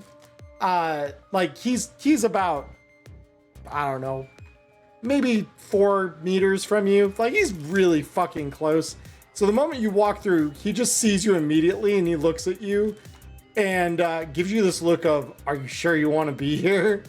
He doesn't even say anything, but he kind of gives you a look. I'm gonna nod. Peace and love. But I ain't fucking with that. Yeah. So you just kind of like back away and yeah, things go on uninterrupted. Yeah, Madge, listen, buddy, love you, but no.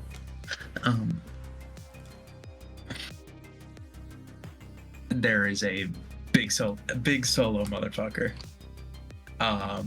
in there. And he caught my ass. So that's out the door. Okay. Are there any other structures or any other like vantage points that don't even have to be at height that seem like it could be good to like do some reconnaissance around here? Just kind of observing the general location around us. I mean, there are other buildings, but they're all going to be either construction sites akin to this one in different stages of development, or they're going to be privately owned like office plexes or apartment complexes. So they're not exactly things that like rando off the street can just walk into and have access to the higher floors. Yeah, totally. But that being said, any of the construction sites are unmanned, or are they all currently being worked on? Roll me a perception check. Okay. Okay. You look around and listen up to see if, yeah, there are any kind of sites nearby that are not actively being worked on. But yeah, I mean, this is a pretty hip hop happening part of the city. You don't identify any that are, you know, unmanned. A lot of this is new construction all going up at the same time. Gotcha. If we can't get the high ground, there's enough public space to at least walk by and scope it out. And just keep our eyes peeled and head slow. Yeah. Cool. Well, let's just get to the point where we can get it in sight at all. So what does that look like when we walk up, Mr. Emmerron? Like what is the structure and facility that we're going towards look like from like a distance? Yeah, so from a distance, it looks like a relatively low building. Looks like at least at street level, only a single story. The outside of it is pretty well defended by a razor wire fence that kind of encircles the entire perimeter of the building, save the front gate. Which it does appear from a distance here is guarded by 2 large corporate guards that seem to be equipped with assault rifles and, you know, kind of look like they mean business.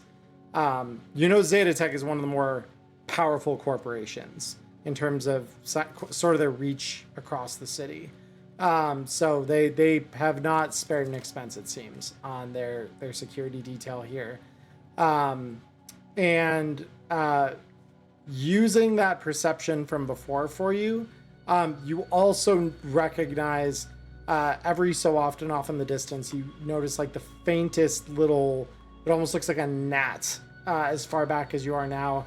But you know that off in the distance, that seems to match the profile of some sort of aerial drone that is buzzing around the outside of the facility. And then also kind of just like, can I tell that it would be pretty advantageous to get an aerial view, or do I think that like this is a pretty complete picture of what's going on? I mean, like, it's a pretty low building, so it's not it's not something where you feel like you're losing much by just patrolling outside it. Yeah. Nice.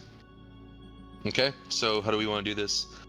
There's an aerial drone, 2 guards who look like they mean business with assault rifles, and probably plenty else inside. So the fence below the barbed wire, is that like chain link or like steel rod fence? So below the razor wire, it is a thick gauge sort of chain link. So it looks like it'd be cutter resistant, but maybe not totally impervious.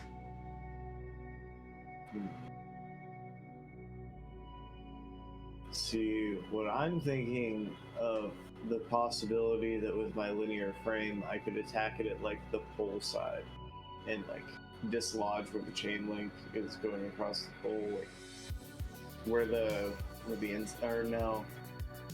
Because it would just wrap across it. They're probably cut in giant sheets, unless we got super lucky. So really, go ahead. We're gonna need a tool if we want to go through the fence. Yeah.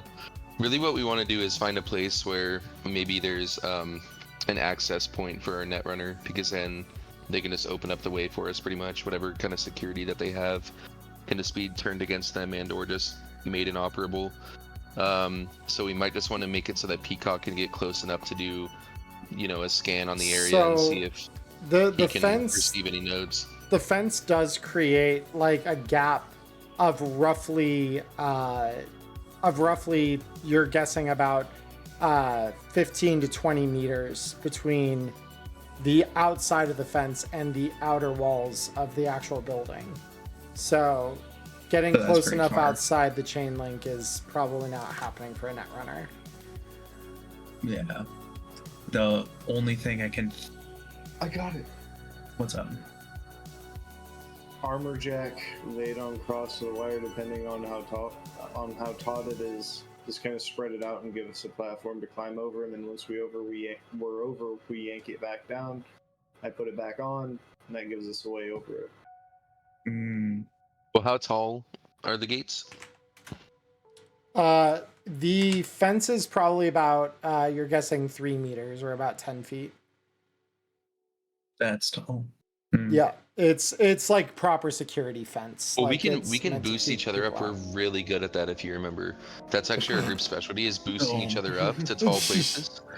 So- There is another direction. Go ahead. If all we have to do is just slip past the guards, and then once I'm inside, I can hide from the aerial drone. Hopefully, the access point is somewhere where I can reach it. I don't get what you're laying down right now. I'm saying that y'all just distract the guards, cause some sort of diversion. I slip in. Hmm. You said, is there anything like across the street that would be like a construction area? I mean, there is a construction area across the street, but that's where Peacock was already made. He tried to walk in, and big dude with a sledgehammer saw him immediately and just kind of shook his head at him like, "Don't try it." And Peacock was like, "Yeah, maybe not. Maybe we don't. Yeah. Maybe we don't go that way." I will say this, if it helps ideate things here. The weather outside in Night City today has been fairly overcast, and as you've arrived on scene, a light rain begins to fall. Not really enough to obscure vision, but definitely enough to make sound. And between that and the construction, you do have a little bit of a sound cover. I mean, All right, we so could let's do always- it. Let's just boost Peacock at the very least over using the armor jack so that Peacock doesn't scrape himself and cut himself up on top of it. And then once Peacock is in, hopefully this time things go a little bit better for him, and he's able to maybe make some distractions for the guards. Maybe turn the aerial drone on the guards if he can find, that node within the network, and get SR in. All we need to do is get our hacker in, and then he can just pave a way one way or another. I'll leave that up to you. But that's probably priority number uno, and we don't have to be super quiet. We just have to be out of sight while we do it. Sounds good to me. All right. So let's just swing a hard right here and make sure that, we have some debris between us, kind of stay out of the line of sight of these guards, get to the right side of the building, boost Peacock up, we'll stay on comms, we'll be ready to just run to that opening once you clear the way. And if you need us, of course, well then we'll just have Celsius and Rook ready to take out the guards if necessary. We'll just do a full-on assault. Okay. Okay. Alrighty, I have my radio communicator. All right, so I think the plan of how I want to get him up there is I'm gonna take off my radio armor jack, communicator. I'm just kidding. Sorry. sling that up and over, and then I'm just gonna stand there and like give him a flat boost. So it's 10 feet, so there's still probably gonna be a tiny bit of fence to climb, but hopefully make the roll if he has to make to climb that a little bit easier. I'm not gonna launch him, but I'm gonna give him a step up. Yeah, step up. Yeah.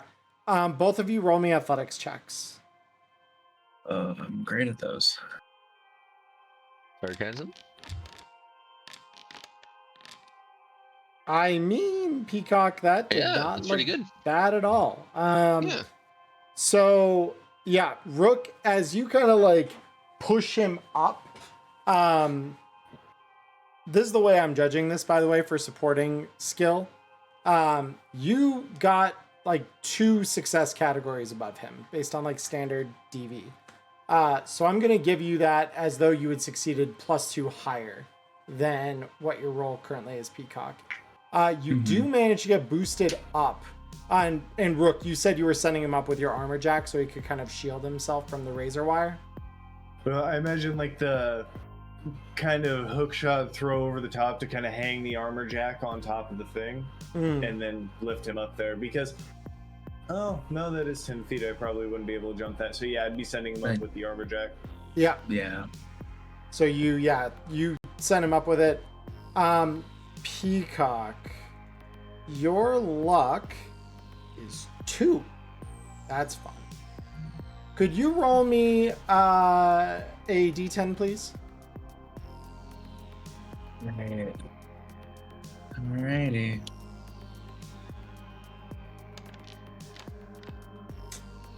Okay. So you go up, grasping this light armor jack to shield yourself. For the most part, you do manage to kind of protect yourself against this razor wire.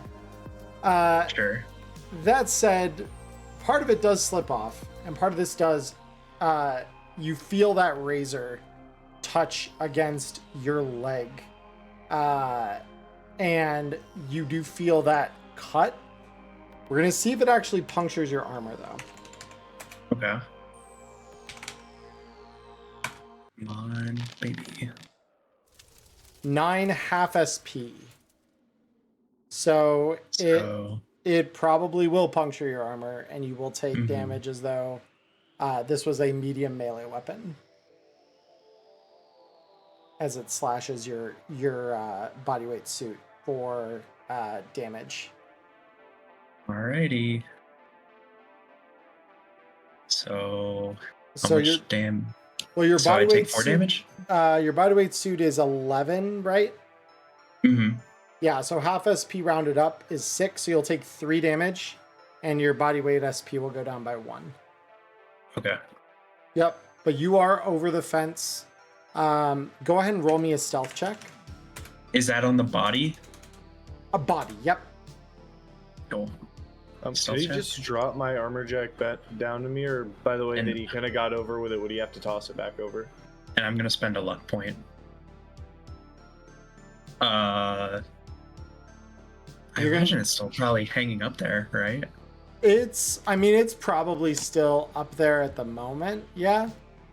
Okay, then I'll wait till this resolves and climb up and get it. No worries. I just wanted to make sure I kept track of what was happening because that is my armor. No, yeah, totally. What are you looking to do, Peacock?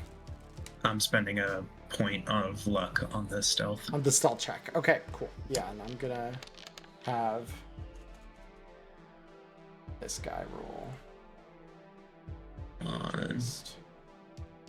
Not this one. I want this, this, this. And roll. Come on, I'm good at this. I'm good at this.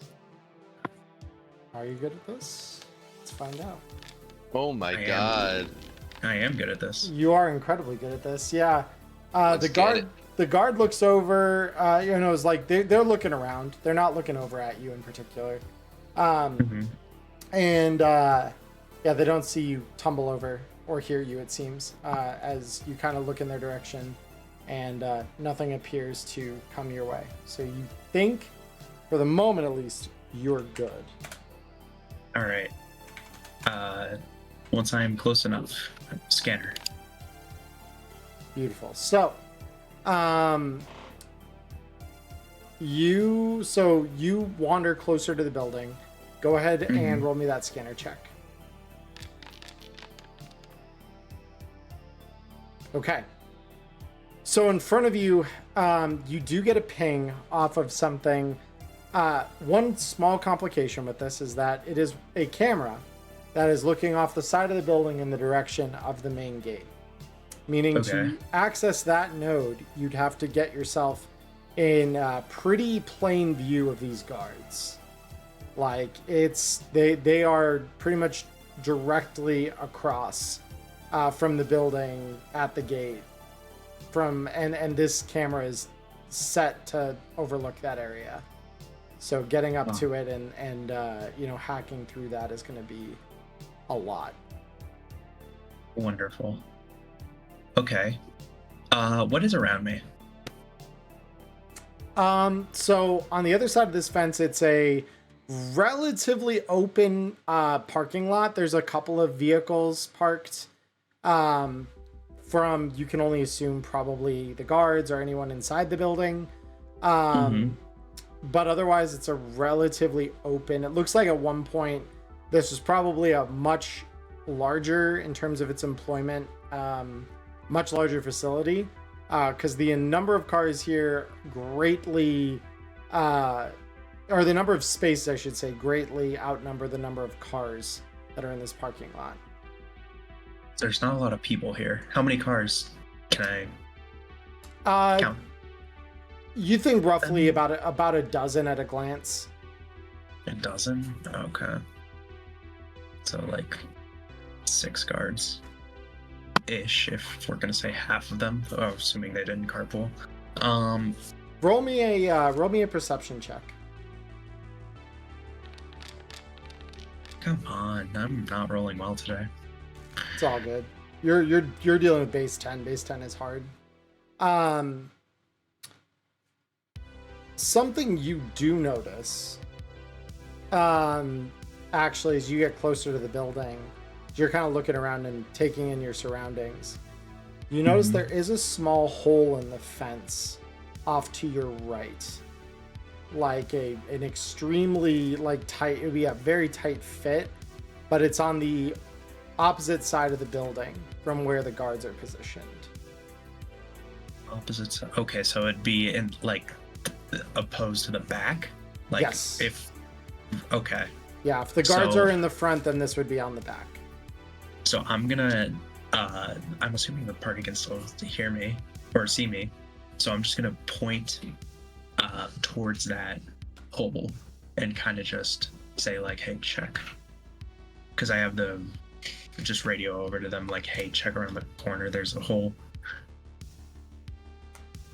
You want us to come in now? I mean, I don't see why not.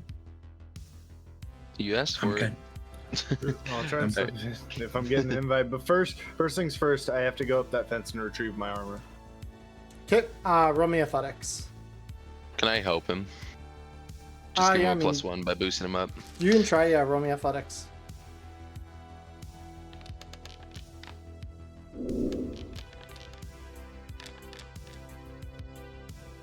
That rare moment where I out-athletics you.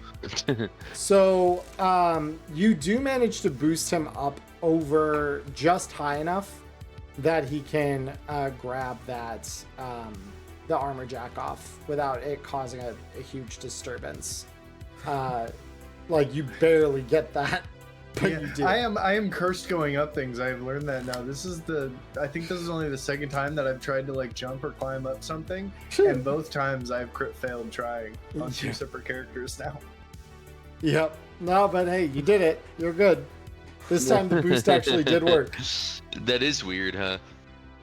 That's funny. Oh, but yeah, now we can. I assume we want to keep our heads low and sneak our way in. Yes. Yeah. Yeah, so if I could have the three of you that aren't Nyla roll me stealth checks.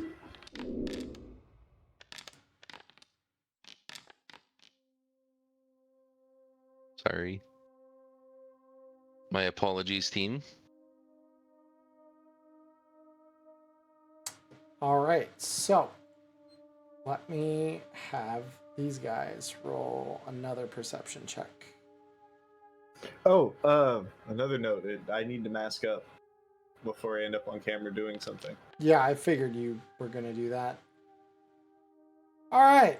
So as you guys all start moving through the opening, Celsius and Rook, you're very careful. You kind of meander your way through. Matchlight, because your helmet doesn't do a ton to help your peripheral vision, your clothing hangs on one of the jagged pieces of fencing that have been cut open to create this hole. And it rattles the fence just enough that it alerts the guards. And they both look back in your general direction. Both of the guards or just one of the guards? Both of them look back in your general direction. Gotcha. And those of you who are stealthed, so this is Nyla, Cody, and Ghost, the three of you are on the jump here. It's just Matchlight that they noticed initially here. I did call this. I literally said sorry in advance. How far away are they? So the guards from you, Nyla, are probably about 8 meters. From the rest of the party, they're probably like 14. Okay. Okay, so we could surround them. Wait, is that within my move? Like within a turn, I have a move. Yeah, that is. I could creep up behind one and get the jump on him and just start choking him if somebody can get thing too. Yeah. So good. I'm going to do something here real quick, because I'm going to just draw a really basic battle grid for us so we can kind of picture the situation on hand here. So let me want this. That should be 1, 2, 3. Oh wait, 4, that's the 5, thing 6, too, though. We 7. need to let them kind of approach him and bait them away, because remember the camera is facing towards the front gate. I don't mind if the camera sees them wander off if they don't call it in, but if we just jump on them and choke them in front of a camera, we're kind of asking for issues. Yeah, I think that's a good idea. Just wait until they approach away from the camera. So yeah, knowing that like he was seen but we weren't seen, I'm gonna kind of hush whisper back to him, buy his time, and start circling around and waiting for them to close in on him. Yeah. So give me just a moment. I'll move your tokens onto the battle map I'm kind of making here, because I'm just drawing some basic boxes for cars. And then let's see, got these two. And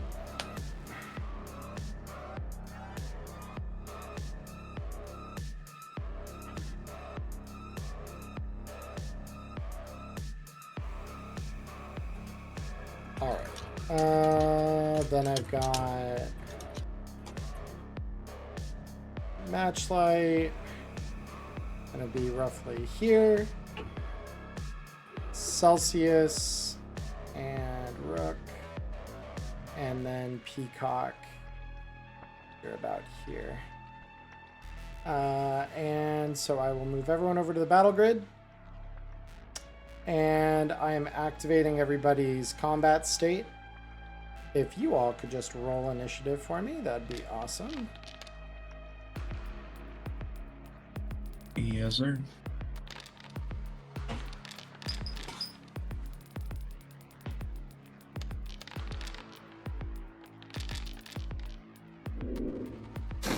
Matchlight. Jesus. Okay. So, those of you who are stealth positive here, the good news is Matchlight is actually last. So, those of you who are stealth, you will get a free action outside of normal initiative, and then things will begin here. So, begin proper. So, with that, Rook, you are top initiative. What would you like to do? 6, 7, 8. Let's see. 1, 2, 3, 4, 5. I think I want to move. I would want to try and sneak over to like here and wait for not the first guard to walk past, but the second guard, and then step out and like grab him and start dragging him back behind the hallway, like horror movie snatch this guy out because he's lagging behind. Gotcha. So you're gonna just kind of stay hidden and wander around the side of the car here. Yeah, I'm waiting to jump on the basically prepared action to grapple when somebody walks by, but not the I won't trigger on the first guy. I'll proc on the second guy. Gotcha. Because I have more move. I'll let Celsius grab the second guy as he gets close. Yeah. All right, Celsius, are you looking to do anything? I think that sounds like a fucking good plan, so I'm gonna go with it. Cool. I'm gonna skip the first security guard for now. Peacock. So I just want to say, for some reason, the bow grid is hooked on loading pedal grid at 98%. So that's It's just gonna take a sec sometimes. yeah. So. But given that, I will. Do I have enough? Are the guards' attention diverted enough for me to sneak to that security cam? It does. Well, Cam's like right here. So once these guys start moving, you assume, because they are distracted by looking at Matchlight over here. So you assume once they're past, you will be able to kind of progress and take over or jack into the net through there. I see. I also cannot see the map. For now, I'm just going to kind of hide away from wherever they could potentially see me. Just kind of get out of the way while moving closer. And you're relatively close. If you want to try to refresh, that might let you load up. Yeah, I tried refreshing, but I wonder if it's hardware acceleration or something. Hardware acceleration should play nice with roll 20, or not roll 20. Foundry. Yeah, but if you don't mind, just for right now, moving my character just thing. that little bit closer. Yeah. I'm gonna try making a new window and seeing if that helps for anything. Okay. So the first Zeta Tech security guard begins moving 1, 2, 3, 4. And they are going to try to run because they're seeing this guy clearly hung up in the fence here. 1, 2, 3, 4. So that's the first one. His ally is going to run after him. 1, 2, 3, 4. 1, 2, 3, 4. Rook. Oh, so if I were to snatch this guy right now, because I think just because also turns will just kind of roll out that way, I'd want to wait till the next round of initiative just so that this guy can move forward, and then once he moves his set amount forward, I can grab him and snatch him back, and we can do that duo takedown. Because I want to grab him right now, but he is dangerously close to his friend, and I feel like that would aggro him. Well, they both just started running. So at this point, like you know generally like Celsius is over here.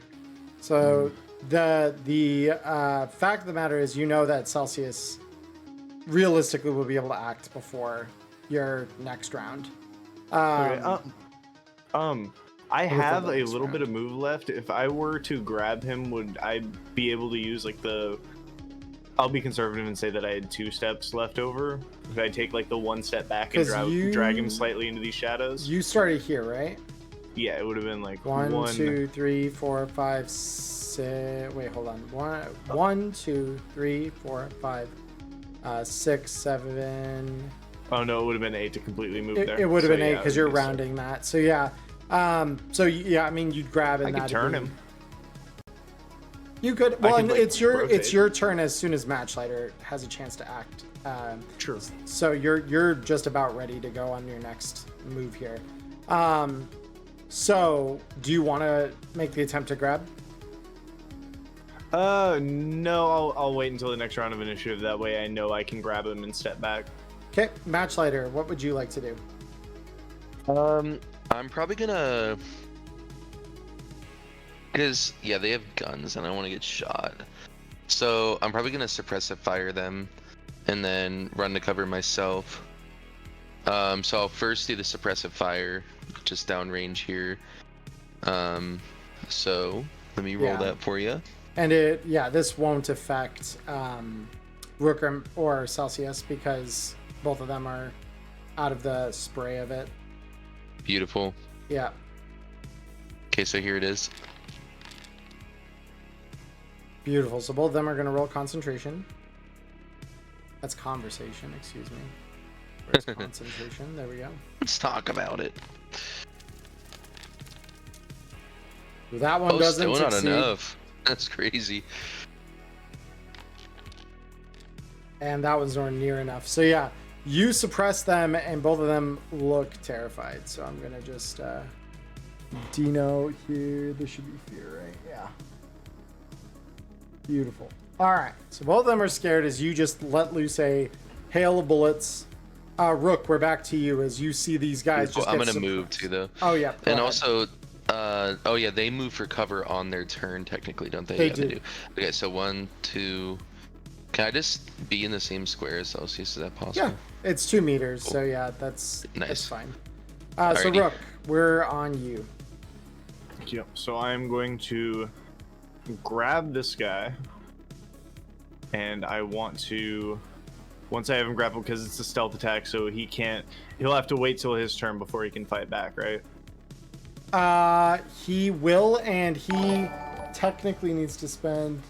Any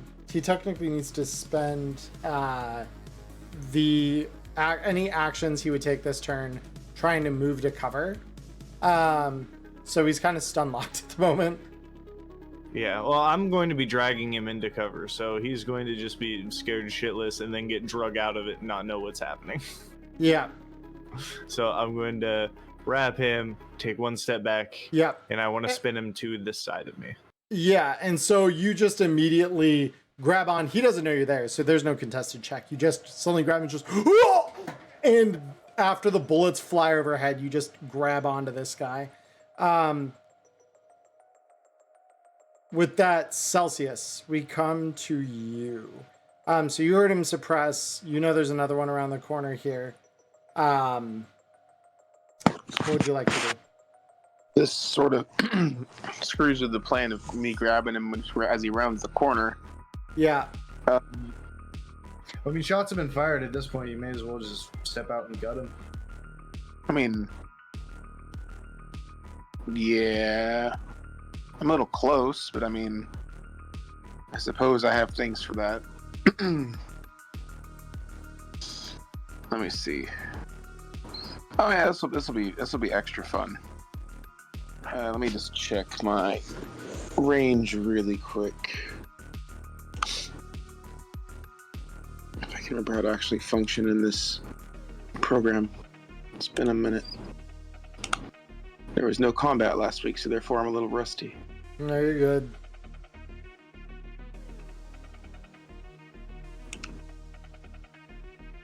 It is not what I wanted to do. It's just what's the hotkey to check TV? If you right click your token and then click the DV button on the lower left there, you can change the table. Is it function? Or am I? It shouldn't be function, no, it's So just... just right click on your character token, Yeah. and then click TV. and then set the weapon type, and then control Some left of click. them are broken right now though. So are you looking just at a slug shotgun? Yep. You got- DV13 at that range. Oh, fantastic. Yes. Okay, let's do that. That's all I needed to know. Yep.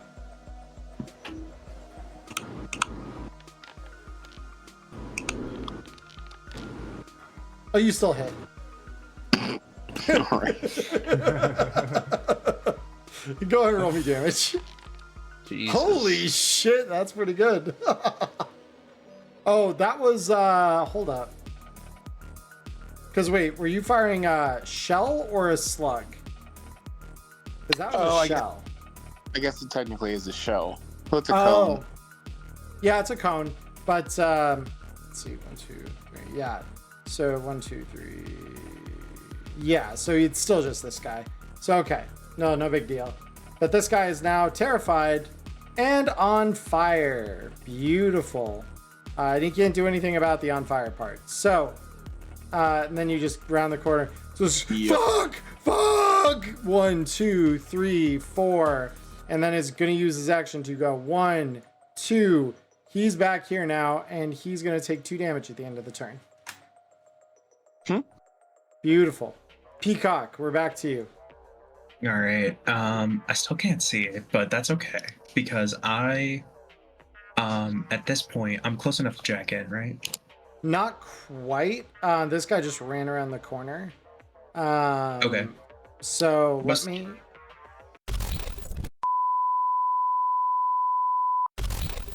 I mean, the scuff thing we could do if it doesn't work is Nyla could just watch your stream, and then obviously, true.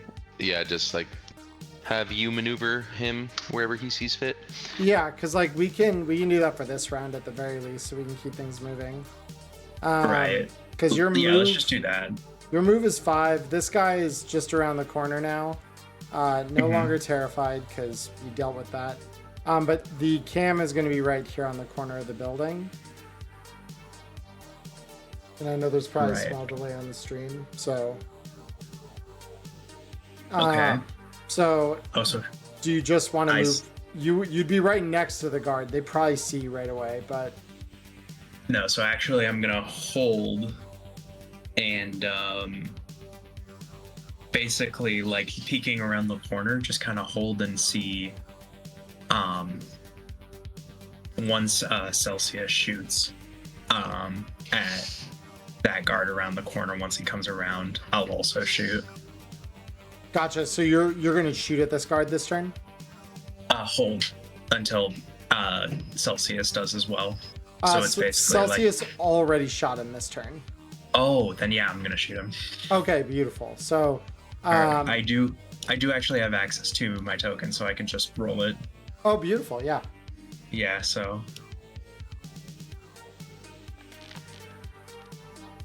Oh, fuck yeah. All right. Yeah, that's gonna hit. Go ahead and roll me damage. alrighty. Nothing crazy, but that's okay. It deflects off the armor, but that's okay. You've got the Perseus rolling now. Next up, this guard who's in your grasp is their fear effect is gonna wane. They are gonna try and break the grapple. So go ahead and roll me a brawling check. Very much expected. Let's see how it goes. Not a bad roll. Very bad roll for me, though. Yeah, so he does break the grapple. And then is going to move 1, 2, 3, 4 over here. Welcome to the scuff. Here we go. Matchlighter, we're on to you. Okay. I'm gonna get my Perseus rolling, or maybe what I want to do. If I was metagaming, I would have been looking at your stream to see what their resist drugs torture is. But I don't know. Yeah, that's why I only keep their token information on screen as long as I need to. So you don't have dirty people like me abusing it. I'm going to probably still try to shoot him with my sleep dart. Sleep dart? Okay, and they use the handgun range table? Yeah, exactly. So let me make sure I'm in a good range for that real quick. So you're looking at DV20 right now. Exactly. So I need to move a little closer. Un poco más close, as they say. Literally just one more, and you'd be within 15. Okay, so I went 1, 2, 3, 4 so far. Yeah. Cool. So let's get him with it. Dart gun Cyberfinger. This is exciting. This is. Let's see if it works. That's gonna hit. That is gonna hit. So now he's got to beat a DV13 resist drugs torture, or he goes snooze. Okay, so this guy, resist drugs torture, is here. He does not pass it. Let's get it. So this guy just falls asleep Nap immediately time. then? Yeah. For Yeah, a minute. so you hear the pneumatic of the dart out of your finger, and this guy just I suddenly just like goes. holster my SMG, and Celsius probably like, "What the fuck is he doing?" And I just point at him for a second, and just a little ping, Yeah, little and- dart that comes out of my finger. And you just see this guy go, and he just falls flat on his ass, dead asleep, tranked. Rook. Beautiful, dude. It didn't happen the way you wanted it to, but the guy is sleeping now. So, Yeah, well, that actually helps my job because I kind of failed in taking him down and he didn't have a shot on the other guy, but I've got the move to get to the other guy. Let's go. So, 1, We could still do this quiet. We can. 4, 5, and I'm going to initiate grapple with the guy who is not asleep, but is actually still on fire. That's kind of funny. that is kind of funny. Go ahead and roll me brawling.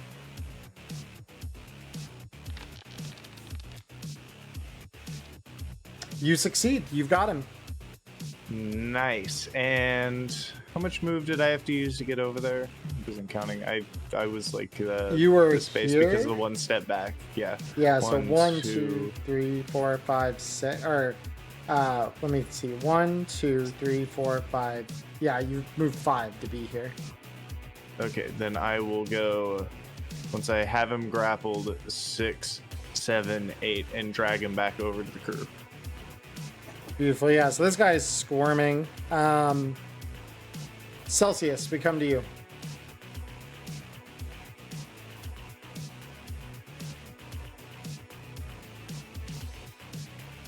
Oh boy, Cody, you there?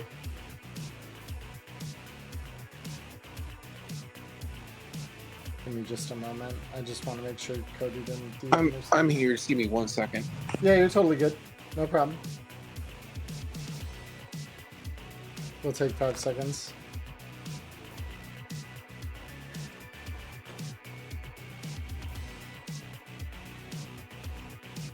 I'm gonna try something here.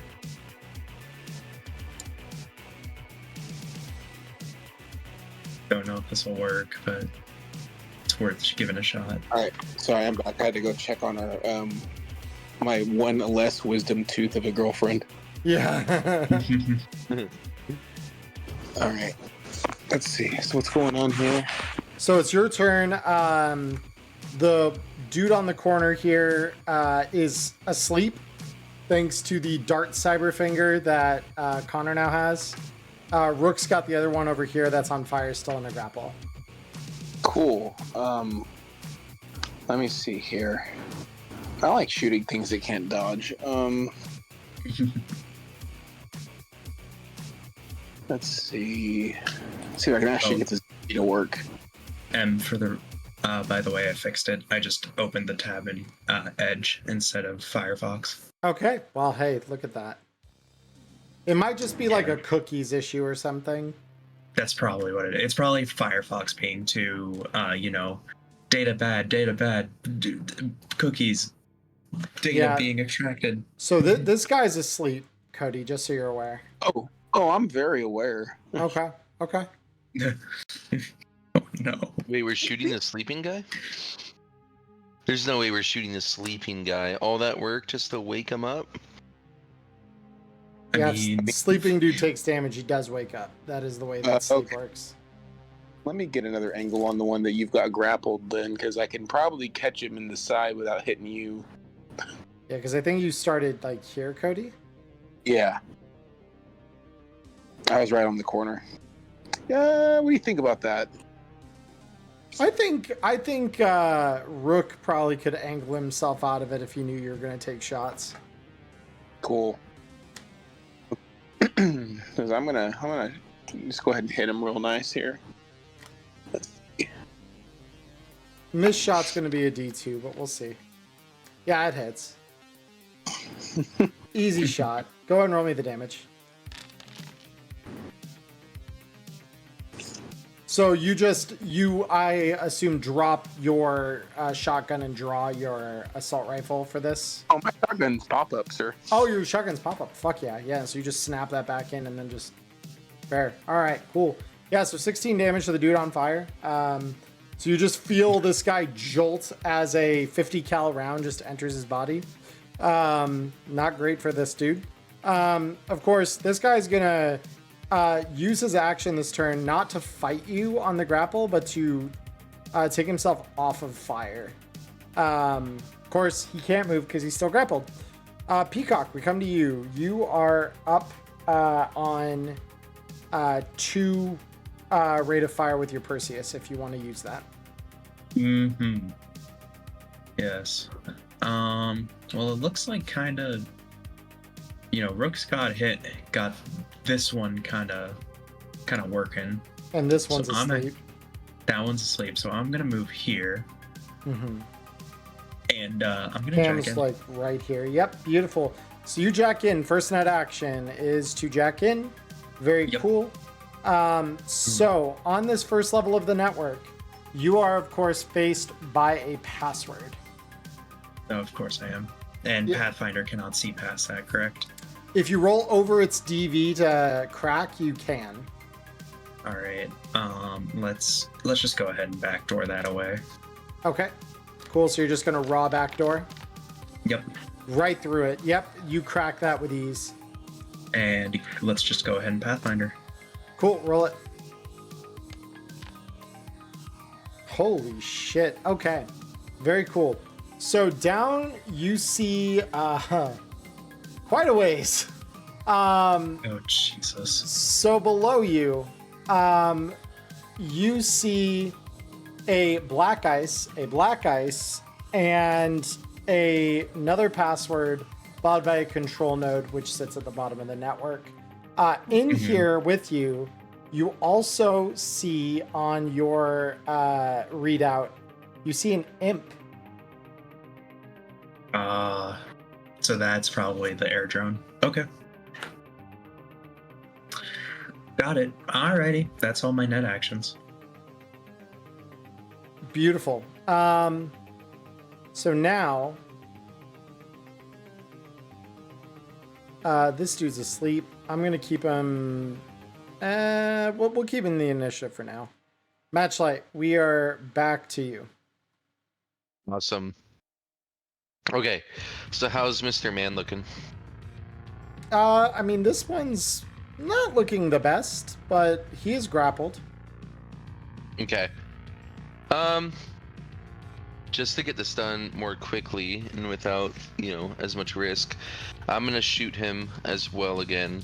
This time I'm gonna auto fire him since he can't dodge. I don't know if he could to begin with, but even so. So SMG auto fire, boom. This is a DV17, which is what I want. So yeah, I'll be rolling my auto fire on my SMG. Go ahead. Okay. Luck or no luck? Let's see. Fuck it. Let's just roll with it. Nice. Yep, that Okay. is a max multiplier hit on that guy. Indeed. So 3 multiplier roll. And that is very good. That's a lot of damage. That is a fucking lot of damage. Yep. So that's going straight to him. This guy's into death saves, so yeah. Rook, as you kind of hold him there, you just feel this dude just get by a whole volley of auto-fired rounds. And yeah, you just hear as he starts coughing blood. It's bad. This guy is not long for this world, you think. So yeah, we now go to top initiative. Rook, what are you doing with this guy? Seeing that he's kind of on his way out and spurting up blood, he's just gonna I'm just gonna drop this guy. I'm just gonna kind of let him go, let him fall to the floor and kind of succumb to his wounds. And I'm gonna move over to this guy, and I'm just gonna wrap my arm around his neck as the start of this turn, because I can't start choking him till the next, but he's asleep, so I'd assume it counts like a stealth attack and I can initiate that grab with no issues. Correct. If you wanted to, you could even make an aim shot to his head with no penalty. Yeah, but then if he survives that, then he's awoken and like reactionary. At least once I start choking him, he's already locked into a grapple by the time he realizes he's dying. That's fair. Yeah, so you grabbed him. You're good. Celsius.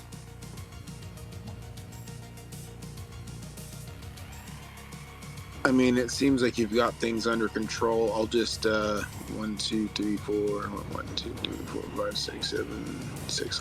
I'll stick over here, just chill. Okay. This one is gonna roll a death save. And fail. This one's dead. It is rough. Yep. Our enemies have really bad luck with death saves, I swear. Yeah. Because, yeah, these guys aren't like two-body gonks. These guys actually have a little bit of body. So that's quite unfortunate for him, but not for you guys. Peacock, we are back to you in the network. You are, I assume, getting ready. I should mention, there are 2 control nodes at the bottom of this network. Gotcha. So it's on 2 separate floors. So it's going to be from here, black ice, password, control. Yeah, so love you guys, but I'm gonna probably ice pick this one just to be safe.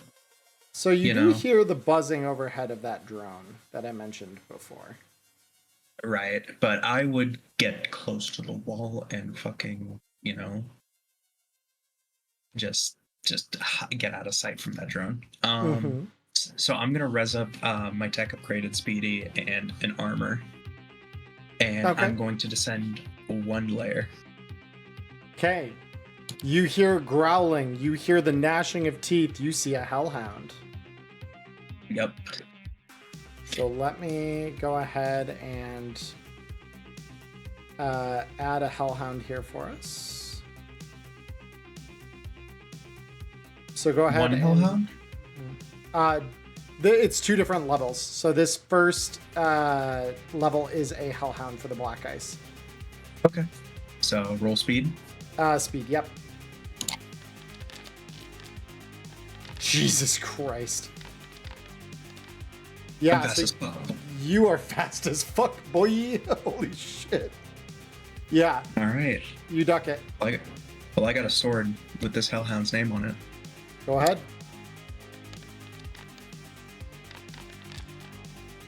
That hits. Roll me damage. Damage to black ice. That's not bad at all. Hellhound's still up, but it's hurt. That's everything. That's everything I got. Oh yeah, 1, 2, and done. All right, cool.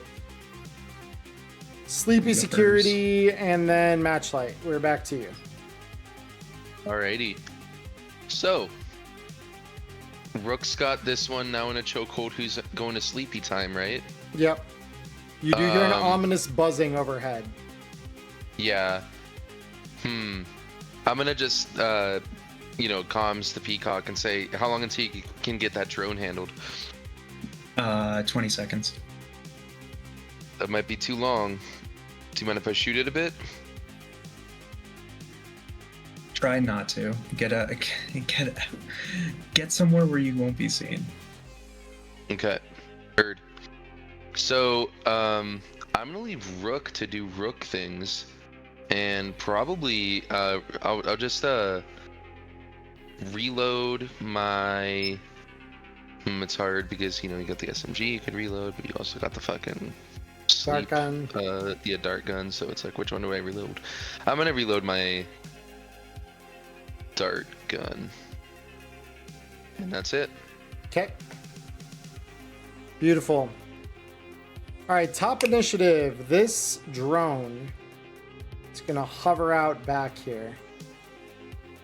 And the first thing it sees is Celsius over here. So Celsius, it is going to shoot at you. Alrighty then. I'm assuming you'd like to evade. Yes, I would.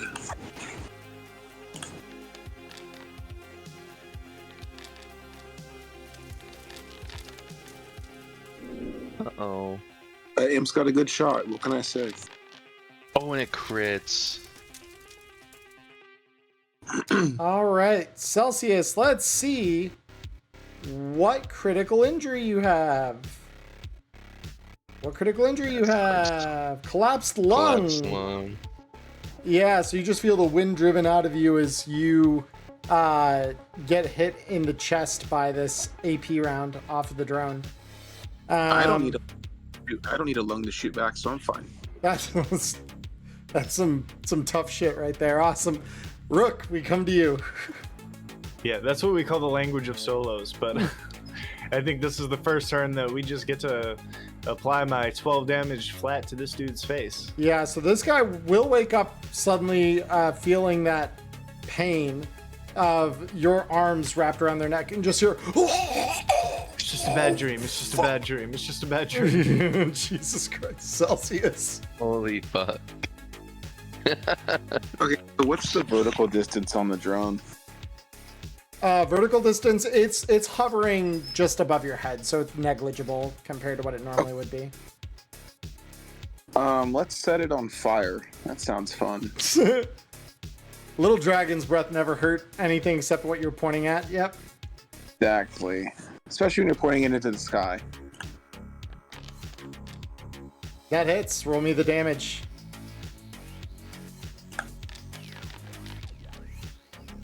Beautiful. Yep. So it does do damage. This thing is on fire now.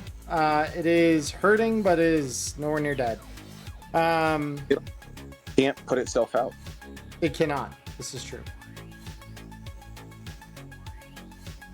So would you like to move it all? Yeah, I was about to say I hit the mute button on the Discord here. I'm gonna F off in this general direction. Oh wait, my move is -2. I gotta check that really quick. 1, 2, 3, 4. Oh, it's 4. Okay, perfect. Works. Yeah, it should auto apply the move penalty. So yeah, we're chilling. Awesome. Peacock, dodge a Hellhound. Okay. Good Done. shit. Dodged. Awesome. You got your net Banhammer. actions. Banhammer. All right. Let's see it. Jesus Christ. All right. That's quite the banhammer. Holy shit. Yep, that hits. Go ahead and roll it with non-program damage. All right. Not quite enough to kill it, but it is hurting. All right. Zap. Using a zap. Okay. It will roll defense. Roll one. Nope.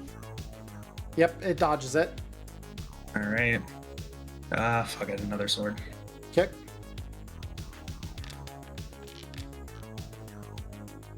Defense says no. Eat you. Go ahead and roll the damage on that. This thing's mathematically dead. Yeah. Good night. Hellhound shattered. Goodbye, Hellhound. All right. According Gone. to my calculations.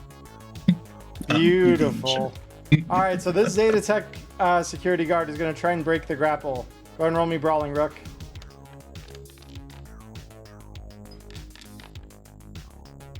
You succeed. He is held.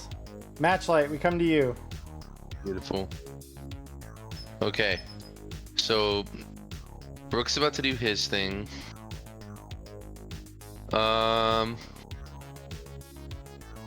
Peacock's about to do his thing. I'm about to do my thing, which is reload my weapon. Next. Okay, Rook. I'm assuming it's 12 again. Wait, what? 12, Oh, yeah. 12 damage straight to the dude again. Oh, yep. Beautiful, all right. So yeah, you just do the, please, no, no. Celsius. Much longer. All right, let's get some more space between myself and this drone. 1, 2, 3, 4, and then we're gonna get the assault rifle out this time.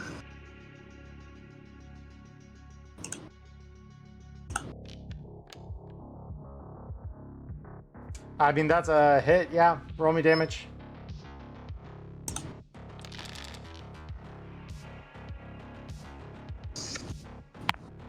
And that is, yeah. That is one dead drone. You just blow it out of the sky. It crashes. Good night, drone. Cool. That was my move, so I'm done. Beautiful. Peacock, we come back to you. All right, next level. Next level, you hear that same sound of snapping fangs and fire. It is another hellhound. It's another sword. Okay, well, was that a speed check first? Right, speed check. I don't know if I'm gonna make this one. I don't know. I don't know if I'm gonna do it, champ. I don't know, dog. Like Soing Scoob. Oh my god. Okay, yeah, no, that's, you're good. Go ahead and, so the sword was a 16. I'll roll defense on this then. I just want to let everybody know that just made my last sip of coffee end up in my nose. That was fantastic. Holy shit! Hold up. Wait a minute. Did that... I need to make sure that these stats are right, because I just need to make sure that that didn't one-shot kill it, because for some reason, it's like, hold up, is Hellhound 20 or 15 res? I don't know. You tell me. I'm checking really quick. Give me a sec.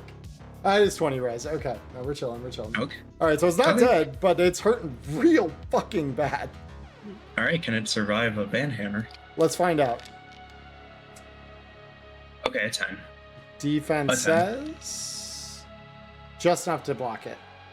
Just enough to block it? Okay. So a zap. Okay. A zap will have to do. It does not defend. Go ahead and roll me the damage on that. Come on, baby. Nice. It's gone. Good night, Hellhound. You Yeah. have picked past it. Cool. Awesome. Last attempt of this poor security guard to try and break free. Go ahead and roll me Brawling, Rook. They gave it their absolute all. It's still not enough. All right. Matchlight, you've reloaded. What are you doing? How's the drone looking? Oh, it's toast. Celsius my got bad. it. Gotcha. Okay, cool. So, to speed things up and get my Perseus going, I might just shoot this guy. Is that okay? I mean, how much health does he have left? Like none. Or like, He's looking Yeah, real pale. yeah, he auto dies next turn. Honestly, he's not worth the bullet. Fair enough. Because, yeah, if I shoot my Perseus once... It's every round you have to fire it again. I in order to see, have yeah, it yeah, to, that's how it works. Okay, cool. Yep. Yeah. All right. Then, yeah, I'll just wait. Yeah. Oh, yeah, that's right. Perseus does work like that. You have to keep the combo chain from dropping. Mm-hmm. Yep. So are you just gonna pass this turn, Connor? Yeah, I don't think there's anything really for me to do right now, so I'll just pass. Cool, Rook. I'm assuming this guy is doing. Are you going lethal or non-lethal on choking him out? Yeah, he's going back to sleep, but he's not waking up this time. Oh shit! All right, lethal it is. So yeah, you just hear the. And the guy just like settles down limp in your arms as his neck cracks. Goodbye, Zeta Tech Guard. We didn't know you at all. Rip, bozo. All right. So Rook, you drop this guy. Or are you moving at all? I'm just gonna kind of drop this guy, probably step out past the corpses kind of here so that I'm more towards the guy that I'm trying to keep safe, but still not just kind of out in the open watching everything. Totally. Celsius, are you moving at all? Yeah, I'm gonna get in the alley here. Just 2, 3, as far as I can. I'm a little Yeah. limited at Peacock, you picked all the ice, so I assume you're going down to the next level.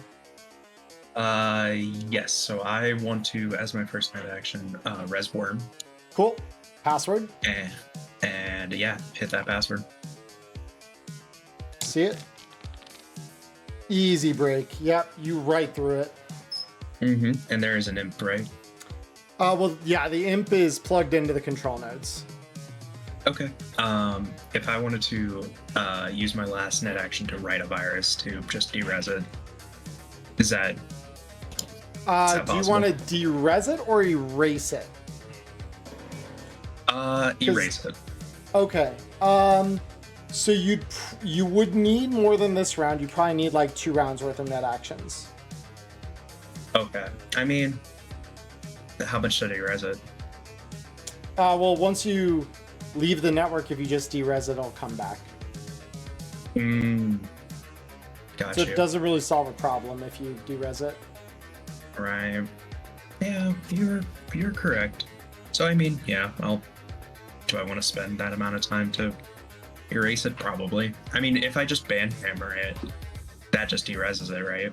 If you kill it. Right. Demons aren't soft, even imps. Right. Okay. So, I mean, let's just see how this virus check goes, and I'll spend a point of luck to try to erase it. Okay. Beautiful. Yeah, no, you res this up. It'll take 2 rounds here in order to effectively do this. So, Yeah. the imp, upon noticing you, Mm-hmm. so allow me to pull this out again. Is that speed or defense? Neither. Oh wait, I don't actually have demon templates. Very sad. I'll need to get some of the whoopsie daisy. What is going on? Stop that. All right. Let me just look up the demon stats again real quick in the book here, because it'll take me like 2 seconds. Because I believe for imps, oh, their res actually isn't that terribly high, but yeah. So this guy has 2 net actions every turn. He of course is using 1 to look through the cam.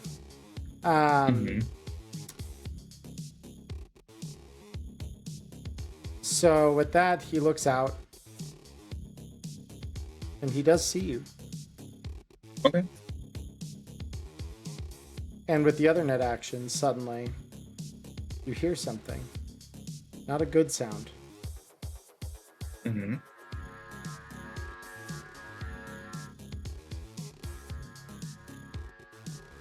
You hear the alarms. You probably turn this one down because I've used this before, and you're like, "Oh, please make it stop." Oh, I have it muted. Don't worry. Yeah. So you do hear the sound of the alarms going off. So yeah, Matchlight, what are we doing now? Okay, so the alarms are going off. He's completing his net run.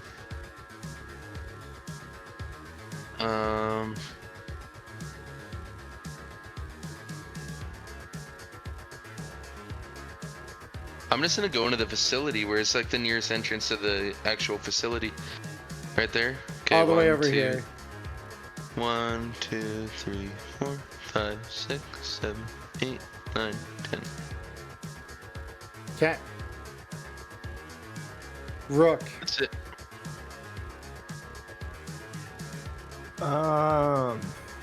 So alarm's going off. I see Matchlight moving towards the door.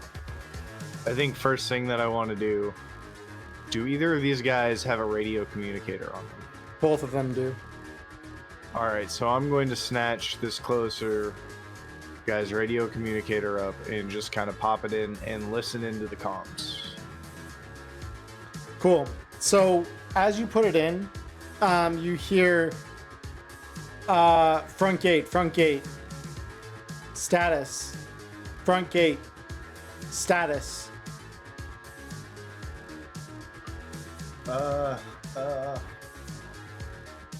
Everything's fine here. We're all fine. No, but You did say you wanted to pull a Han Solo act this week. that is true. I believe in you. I got it.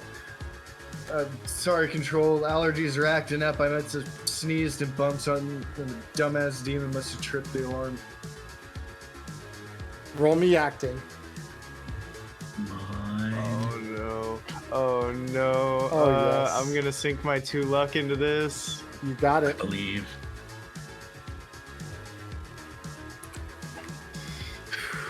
Oh, come on. Hey. That's not terrible. That's workable. That is not in fact terrible.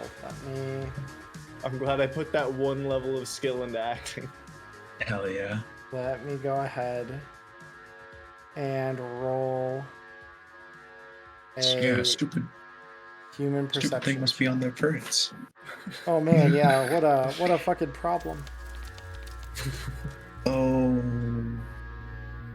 Oh no. All right. So the response you hear to this is biomonitors are showing, oh shit. And suddenly you just hear that click as the comms frequency is switched. Shit, boys, we're made. Get ready. So, Celsius, what are you doing? I think I'm gonna do what I do best and back up my full move and bust out the sniper rifle and wait for the first person to round that corner. Very cool. Peacock, you're right in your virus. Matchlight. Mm-hmm. Okay. I'm gonna keep it going. 1, 2, 3. At this point, before I continue, I'd just like to peek my head around. Are there any homies? Anything I should know about? You do see 4 more Zeta Tech security marching up. Okay. Are they that close? They're I a little further back. They're like here. So they're just around the corner.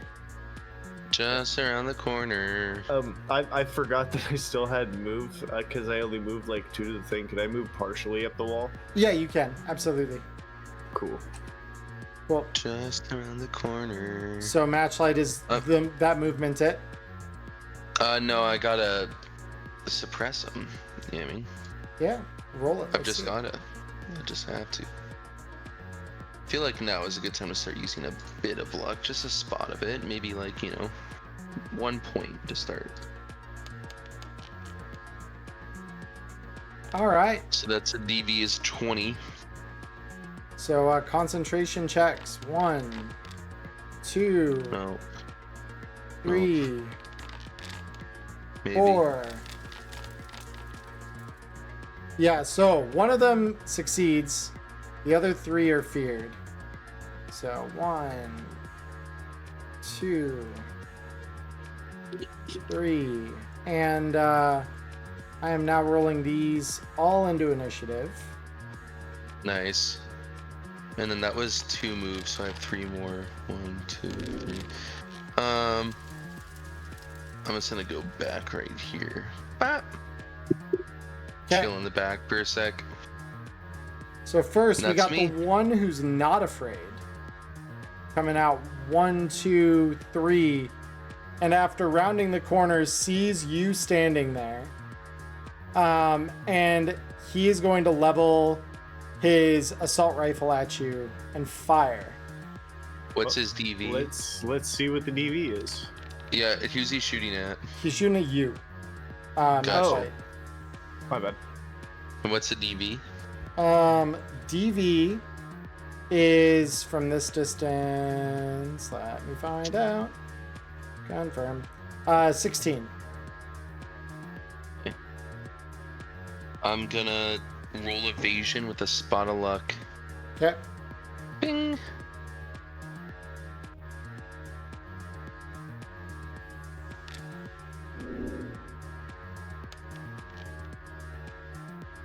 Okay.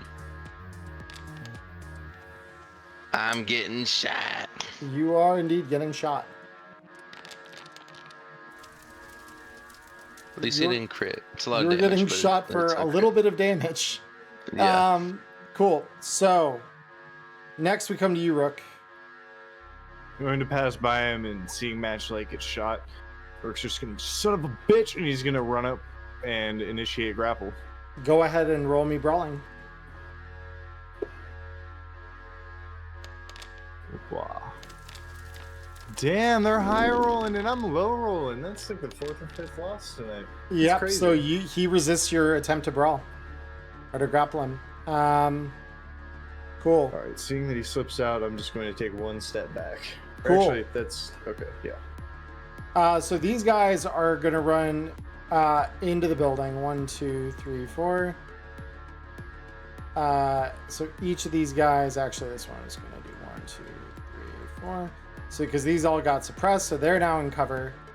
They are now no longer feared.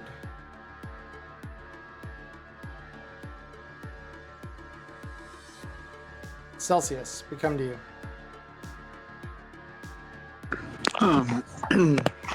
I'll shoot a message over to the crew around the corner and say, hey, do you want me up there with you, or do you want to try to lead him around the corner, because I'm a little hurt at the moment.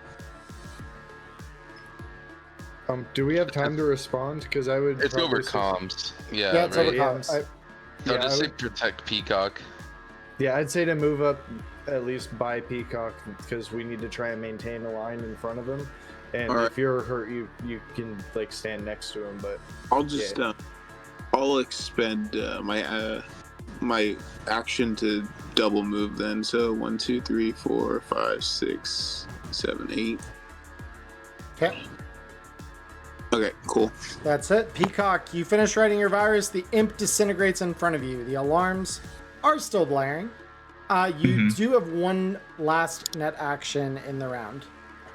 Okay, I'm gonna take the last control node that's in this here net architecture for myself.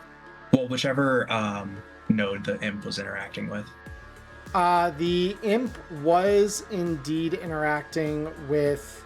Actually, the imp was interacting with the second to last node. The second to last? Okay. So I'll go take that one then. Roll me control. Hot damn. All right. Yeah, easy control. You take over the node. It controls the perimeter security, so the alarm and the cam. Okay. So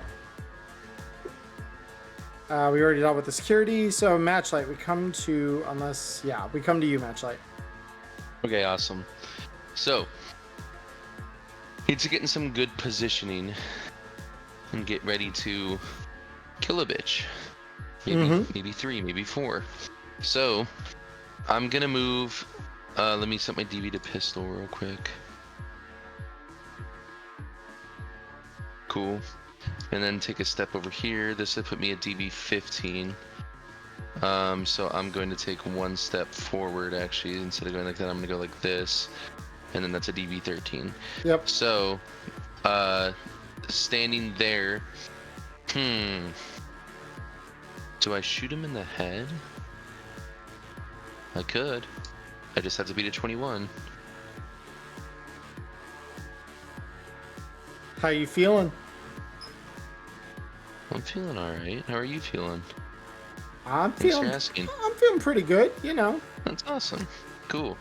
So, yeah, I'm gonna go for it. I'm gonna shoot him in the head. Or at least try. Okay. And then a spot of luck in it. As always. How much luck do I have now? 3? So then... let's do 2, because I'm feeling like we really gotta get this going. So yeah, shoot him in the head. And here we go. Fuck my... God damn it. Alright, so I miss, obviously. And then I still have enough movement to go 1, 2, 3. And I'm behind this little bit of cover here.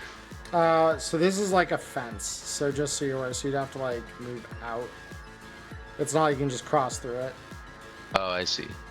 Well then, oh, so what's this area? This is just a gate. That's what they were protecting. Oh, I see. But the gate's open, right? Gate's open, yeah. So if I went behind here, then would that give me any cover or not really? Not really. It's mostly chain link, so it doesn't really. Okay, gotcha. It more hinders movement than firing. Yeah. Well then, let's see. 1, 2, 3, 4. I'm gonna just go right here. Pink. Okay. Cool.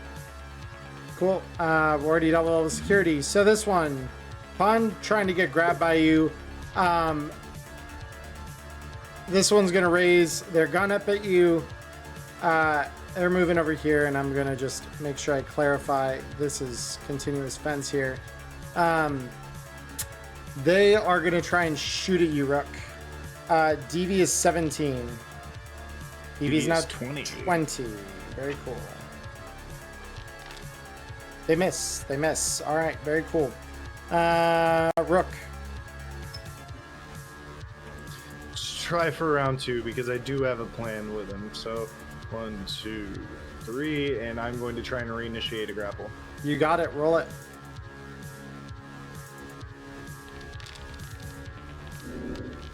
Yay! Beautiful. Jesus Christ. Okay. Yep. You grabbed this one. This time you got it under control. All right. And just scroll up the roll feed for a second and see how crazy the swings have been tonight. That's insane. Yeah. Yep, lots of crit fails on our side. Yeah. No this has crit been- fails, crit successes. It's either like really high or really low a lot of the time. I'm loving it. Yeah, this is kind of crazy. Whoops. There's a little toggle. Awesome. All right. So next up, we have this one. 1, 2, and they are going to line a shot up at you now, Rook. Because you are engaged in a grapple, you cannot evade. Okay, that's fine. I think, hopefully.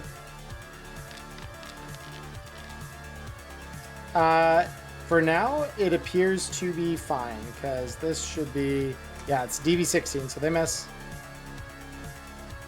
Next up, we come to you, Celsius.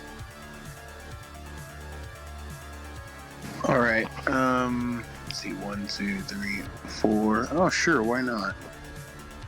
1, 2, 3, 4. And I like that motherfucker in my line right now. So Yeah, that's a DV15. that sounds good.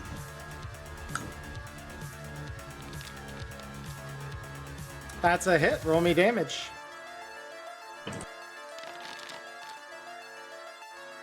All right, they are hurting. Cool. That's it.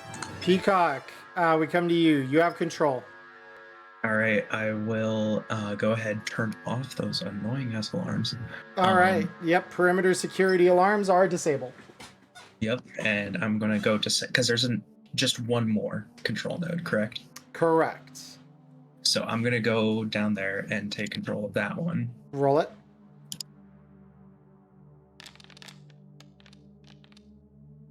Not quite enough to take control of it.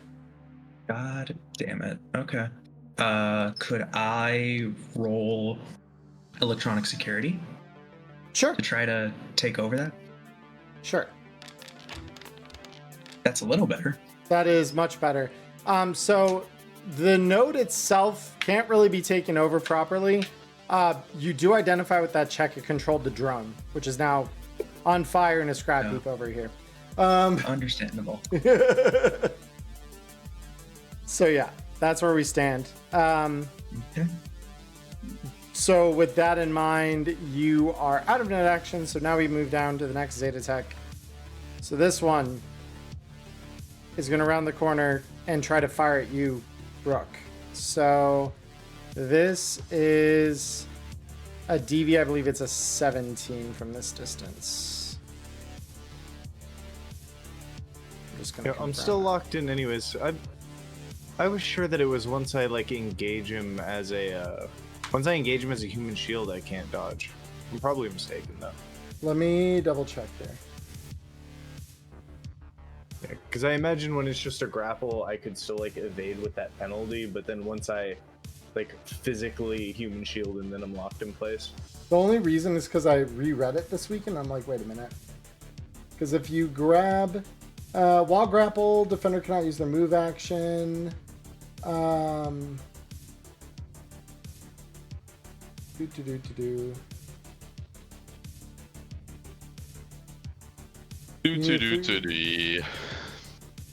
Both you, if you win, take a -2 to all actions while in a grapple. While grappled, defender cannot use their move action. They move with them. No character in the grapple can make use of a weapon that requires 2 hands, even if they have more than 2 arms. Attacker can end the grapple at any time without using an action. Defender or any other character must use this action to roll a successful grab against the attacker to break the grapple, which ends the grapple for everyone involved. Grabbing person is a prerequisite for this. So, okay, so they don't specify. So, I mean, yeah, you could try to evade at a -2 if you want to. That is what I'm getting from that. Yeah, I'll set up the evade with the -2. Okay. Just because I made you look for it, I may as well use the rule. But yeah, I think that it's, if you check the rules also for it's when I take him as a human shield, I can no longer evade. That's why like coming up to somebody using a human shield as a melee character is kind of the counter to it. At least that was my understanding. Oop, I almost forgot to put the -2. Oh, you're good. Yeah, let me choke throw. Oof. Okay, 13. so this got easier. They barely I should have just tanked it. Oh, I'm gonna get a crit injury for that. Watch, here comes a double 6. I just want to see the human shield thing, but let me see. Because I think it's, or no, it's before you take that damage, I think is where, yeah, taking cover hit points, using shields, corpse, human shields. Human shields cannot be used to block melee attacks or ranged attacks specifically targeted at your head using an aim shot. When attacked by a target you can see with a ranged attack not targeted at your head, you can interpose the human shield between yourself and the ranged attack. You can still attack your own human shield. Your human shield cannot dodge ranged attacks while you have them equipped, even if they have ref 8 or higher. When your human shield is shot, they take damage as if they had been shot normally. A human shield who dies while you have them equipped automatically becomes a shield with HP equal to their body. So you, even then, can actually still try to dodge with them. It's just they can't dodge. Oh, okay. Well, Yeah. good to know. Yeah, good to know. That's why we double check everybody. All right. So that's 15 damage to you. But Hey, no at least it critical wasn't injury. a crit injury. I didn't get punished. Never punished. Matchlight, we're back to you. Awesome.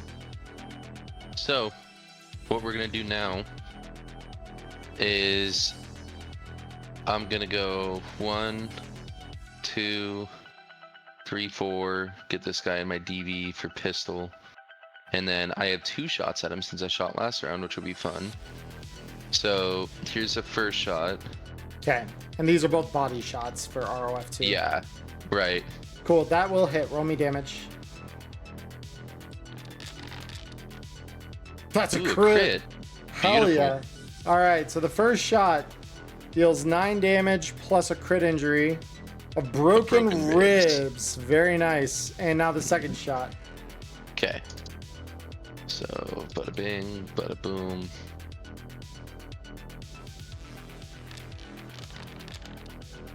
Hit. Roll me damage. I thought that was Nice. another crit for a Yeah, I second. know, me just 'cause too. the pit die. Yeah. All right. So yeah, 2 shots. That's hurting. Nice. Okay, so then with my remaining, I'm just gonna kind of snug against the wall here, and that'll be it. Okay, so seeing their comrade get shot, they're gonna pop out now, and they are leveling their assault rifle at you, DV-17. Okay. I'm gonna let that rock.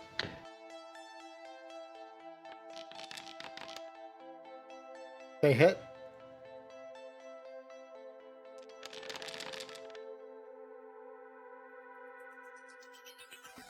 All right, so you are hit for damage. Gotcha. Next, this one is going to try and break the grapple. Brawling check, Rook. You succeed. You are holding them. They're still in your grasp. What are you doing with them?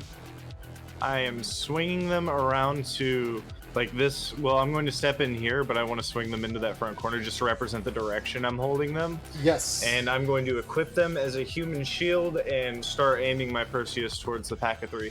Oh, bet. All right, very cool. So this one said, they've got Samuels as a shield! And we are moving them around 1, 2. They are going to attempt an aimed shot at your head.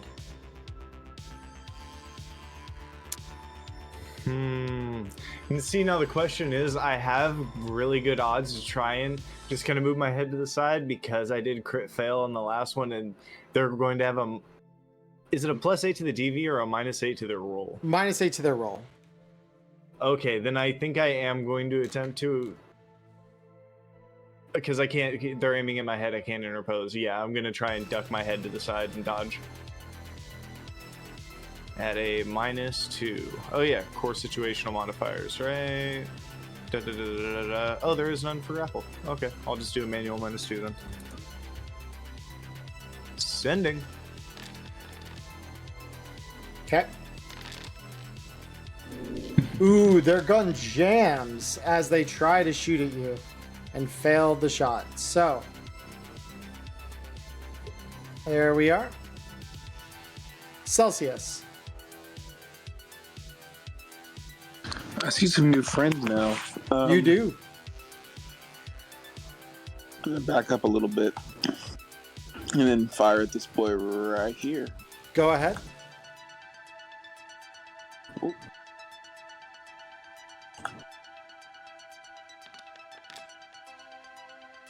That will hit. Go ahead and roll me damage.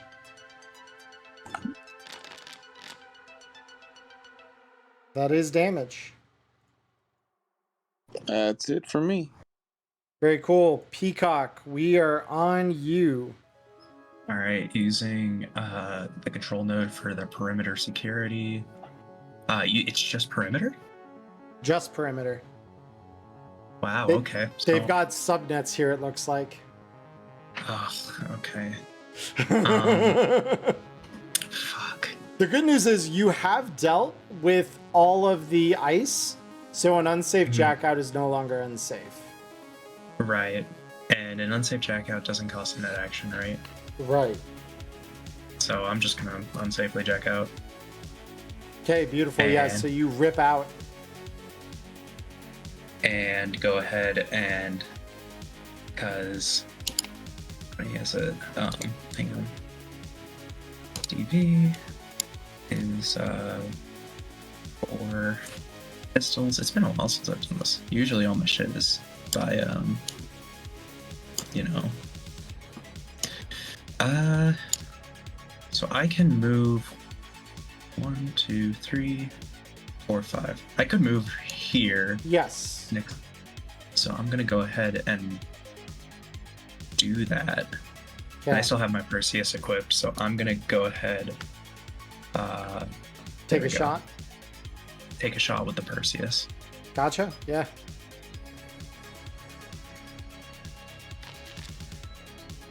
That's a hit. Roll me damage.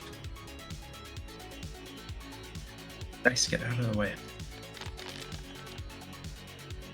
Not bad. Not bad. All right. No. And yeah, that's my turn.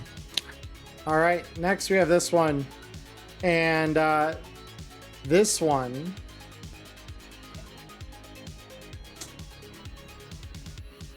is going to move around here and take a shot at you, Peacock. Okay. So I will roll to evade. Okay. Yeah, so their DV here, I believe, is 16. Yes. Oh shit. DV is now 6. That's crazy. Yeah. I'm gonna take a crit injury because of that. I can Oh, feel it's a it. tarot. Oh no! It's a really bad tarot. Like, they also rolled 2 5s. All right.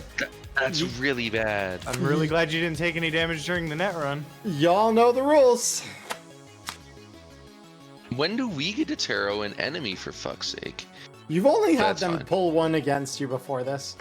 We got the That's- Hermit.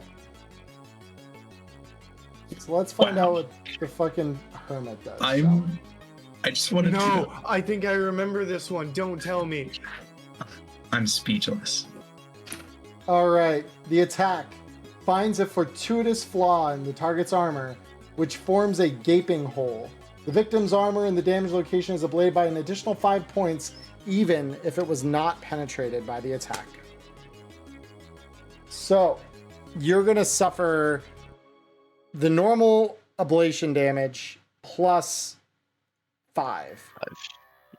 So 6 ablation. So, Fuck me.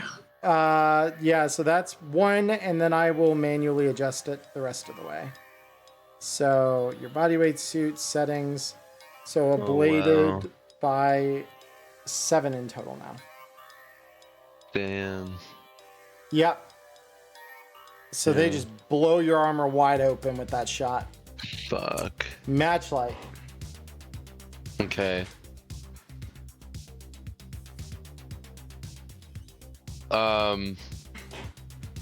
Yeah, so who's the weakest out of these 3? Well, this one's a shield. So this one's not getting very far. These two, on the other hand,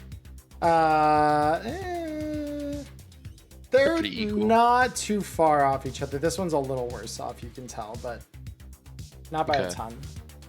Alright. Well, I'll shoot that one all the same. Let me just make sure my DB is correct here. That's DB 15 right now. Yeah. So now I'll go on, but if I go 1, 2, 3, 4, 5. So yeah, I actually can take a step forward and still get into cover. But I might not want to get into cover because I don't want them to shoot Peacock anymore. Yeah, I'm gonna stand in front of Peacock actually after this. Okay. So anyway, but for now I'm just gonna shoot this guy, and here's the roll for it. You got it. First one is gonna hit. That is a hit. Roll me damage. Here's the damage on it. That's pretty good. That's real good. Yeah. All right, so that one's hurting quite badly now. Okay, so second shot on him is a crit. So that hits. That does indeed hit. Yeah, let's roll the damage on that. Not great. Oh That's no, a that's a crit. I can't read these dice very well at first, but anyways, I'll take it. Awesome. And then this critical one, injury? you cut their hand off. Holy shit! You're like, you're gonna shoot at my fucking wirehead? Fuck Yeah, you! Blow their exactly. hand off, and the poor quality assault rifle Right. goes skittering out as the hand is severed Yeah. from the wrist. Right, so I see that happen where Peacock gets shot, and then I put my hand in front of Peacock, and then just take a step up and kind of like sideways, like Compton style, just pop 2 off at him, and then I'm standing in front of Peacock with my hand behind him, kind of just like making sure that no bullets get past me, hopefully. This one says, okay, you want to defend the gonk ass wirehead, and then just rails the bolt on their assault rifle and pulls the trigger at you. Come at me. DV-17, you letting it ride? I'm gonna let it ride, yeah. A miss? Nice. Okay. Next Yeah, up, I kind of do. this one is gonna try and counter brawl you, Rook. So go ahead and roll me your brawling check. They fail. So you've still got them. What are you doing? Man, this guy really needs to hit the gym. I think all that I've rolled is like either really high or just 2s against this guy. and I been mean, you holding do have a pretty base solid. 16 brawling, to be clear. That's not that crazy. Relax. It's pretty high. But I guess just the one that shot at me. That's the guy that is gun This jam, one. right? Yep. I'm going to step down one so that I've got a line on him, and it's DV15 from there. I'm going to be popping a shot with the Perseus. You got it. No! Let's see. Nah, damn, that's just barely a miss. Yeah. At least it doesn't matter if I would have moved, because even a DV13 it still would have missed. Yep. All right. Well, that's me. This one's gonna clear their jam, and they are going back behind cover here to do it. Celsius. All right, I'm shooting at the one dead ahead of me again. You got it. Roll me your hit check. That's a hit. Roll me damage. Wow, little late. Little late, but might still. Oh my god, they've got 1 health left. Unironically, they barely hold on, but they're spinally injured. So they actually lose their action next turn. So you just pop around dead through their stomach, and you just see it pop out the other end, and then just go whoa, as their back just gives out. It's 1 tarot per session, isn't it? 1 tarot, no matter who pulls it. Oh, damn. Yep. Peacock. We're back to you with your giant gaping armor hole. Fuck me. All right. Well, so I'm gonna go ahead, and my Perseus is now at 2 rate of fire. It is. So go ahead. I'm actually gonna focus this one. So this one is bleeding out. I just want to point that out. Oh, sorry. So I will take care of this one. And this is the one that shot me, right? Uh-huh. Yeah, please. Let there be justice. That's a hit. I want him dead. Yeah, roll the damage. Let's see you kill him. And you know what? That's just enough to knock him into death saves. So they're hurting bad now. All right. Well, does anyone got any? Oh, geez, what is it? Black lace? I don't, unfortunately. Blue would have had some. Yeah, we would have fixed you right up. Ugh. All right. Well, we're here. So we are here. We got you. Yeah, right. just. And if you die, then we'll just get a med tech so it doesn't happen again. You know, I'm just kidding. Yeah. No, he's not gonna die. We're gonna get him through this. No, yeah, matter how it goes. we are 100% fine. All right. You get to join the club of tarot surviving characters. So this one is gonna crawl forward, missing their hand, and they are gonna pull a pistol out from their holster at their side, and they're gonna try and pull the trigger on you, Connor. Hey, Just stop it. Yep. That's pathetic. It's not a good look for you. Just because I think it'd be cool. Yep. Could I still have 1 rate of fire? You do. Could I? I know this is like going back, but rule of cool. Rule of cool. We'll let it fly. Yeah. So they crawl forward, and you just see Peacock level his gun from behind you, pull the trigger again. It does hit, and it's going to cause them to suffer yet another critical injury. And you, that would be another broken ribs. Hold up. We need a... Well, no, they just duplicate the broken ribs because they're other set of ribs. They got more than one of those. So you just hear the sharp crack as their bones snap again. They're still going to level the gun at you, Matchlight. So would you like to evade? It is DV13. They are at a -4 already from their mortal wounded. I'll evade. Roll it.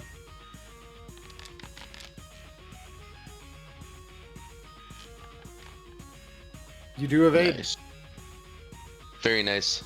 Back to you, Matchlight. All these guys are mortally wounded, except for this one who's a shield, and then there's one that tucked away in here. Cool. So we got to get this gig on the road because they got backup coming. So I'm just gonna step over these corpses, Boom, boom, boom. These corpses. Literally, like I just. They're still breathing, but they're still corpses. alive, my guy. No, but you know, I mean they are corpses. Okay, so let's get it. This guy's been shot how many times? 0? Yeah, this one's fresh, actually. Yeah, dude, we gotta fix that. So let's shoot him. Here's the first one. Easy hit. Okay. Not bad. 13. All right, yep, that'll do a little damage. And then here's the second one.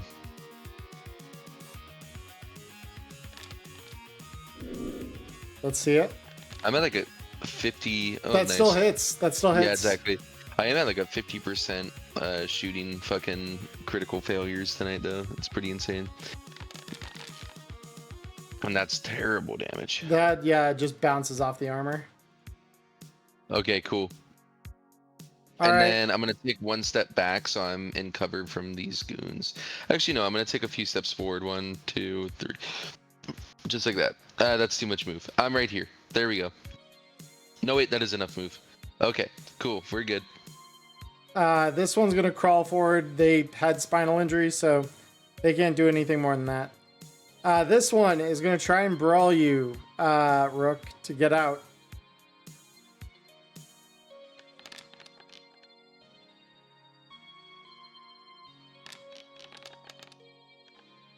Thought that was gonna be a crit failure. Holy shit.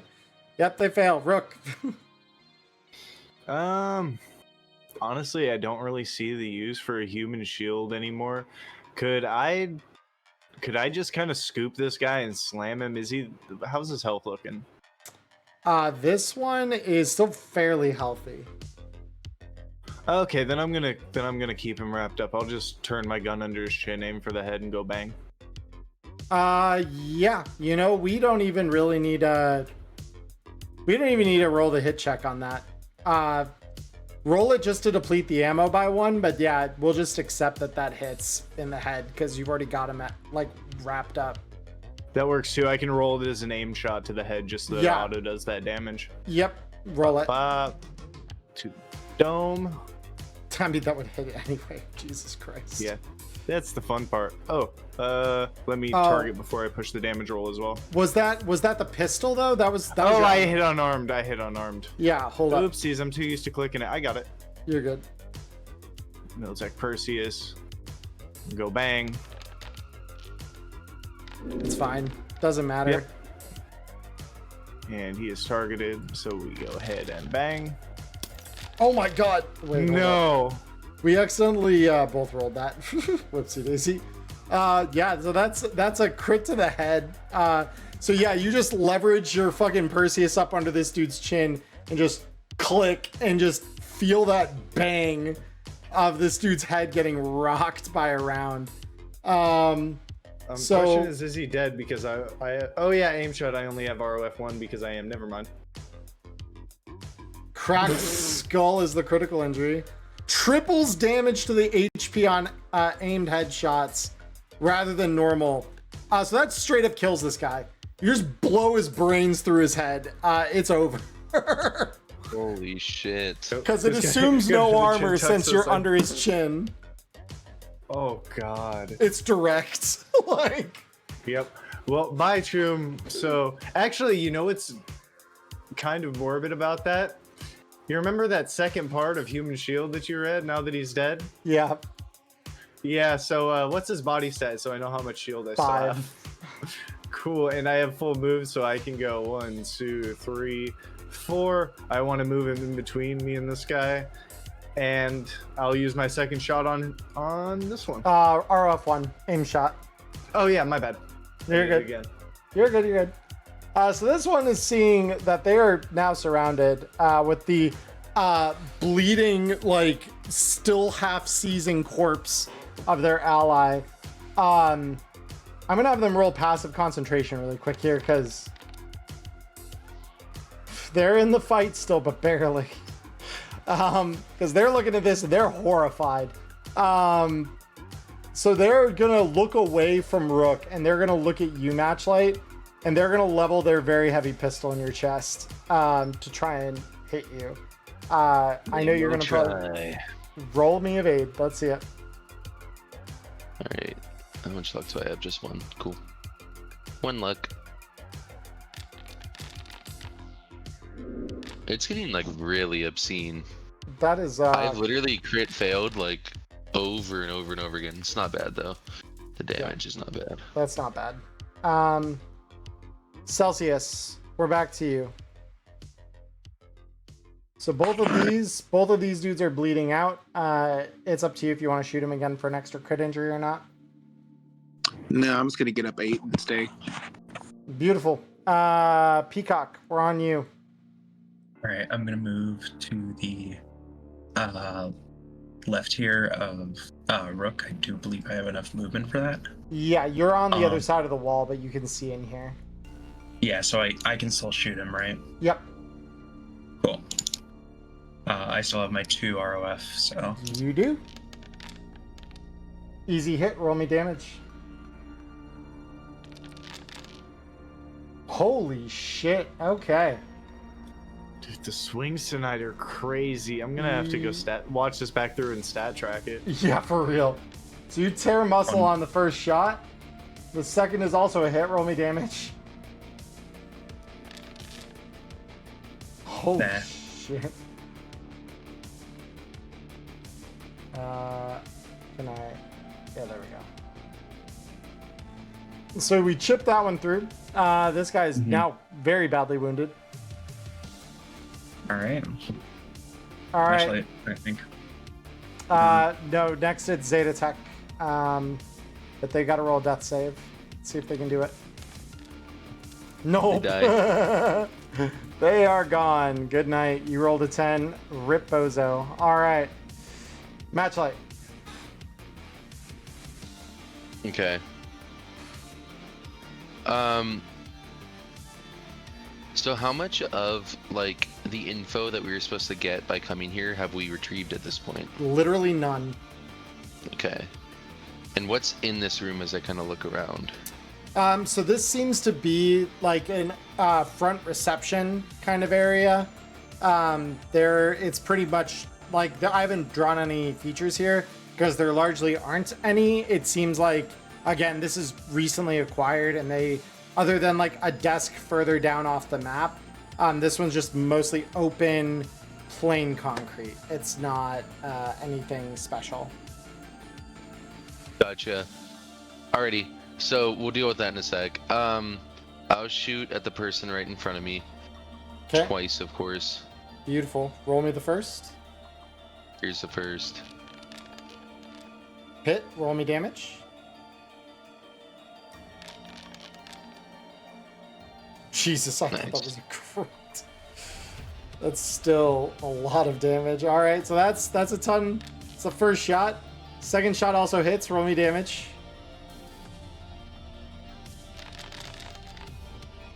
Okay. Not dead yet, but they are hurting something fierce. Gotcha. And then I'm gonna start moving into the room 1, 2, 3, 4, 5. Just so I can kind of start to, because where does there seem to be like an exit or some sort of like doorway or something? There are doors further down this way. Oh, So okay, off- cool. off Then the I'll go map. 1, 2, 3, 4, yeah, like 5. Okay. Here. Cool. Yeah. This other one outside is going to try and roll death save. They will fail it. This one is also dead. Good night, Rip Bozo. All right. Matchlight. All right, so Rook, we're back to you. This one still kicking. Yep, now I get my 2 rate of fire shot at a DV13. You do? It's untick aim shot. That's probably smart. Holy shit. That hits. Roll me damage. It's always the pointless murders. This poor last guy alive. He should have just gave up and ran. Very nearly did, I remind you. So yeah, you blast this dude in the back, and they just kind of crumple over, kind of like in shock, as that first round connects. Second round. Yep, I'm just going to kind of swing this guy off to the side and kind of throw him off to the floor on this side. Step up and loom over and bang with the second one. You got it. Because this should be the finish head. Yep. Go ahead and roll damage on that.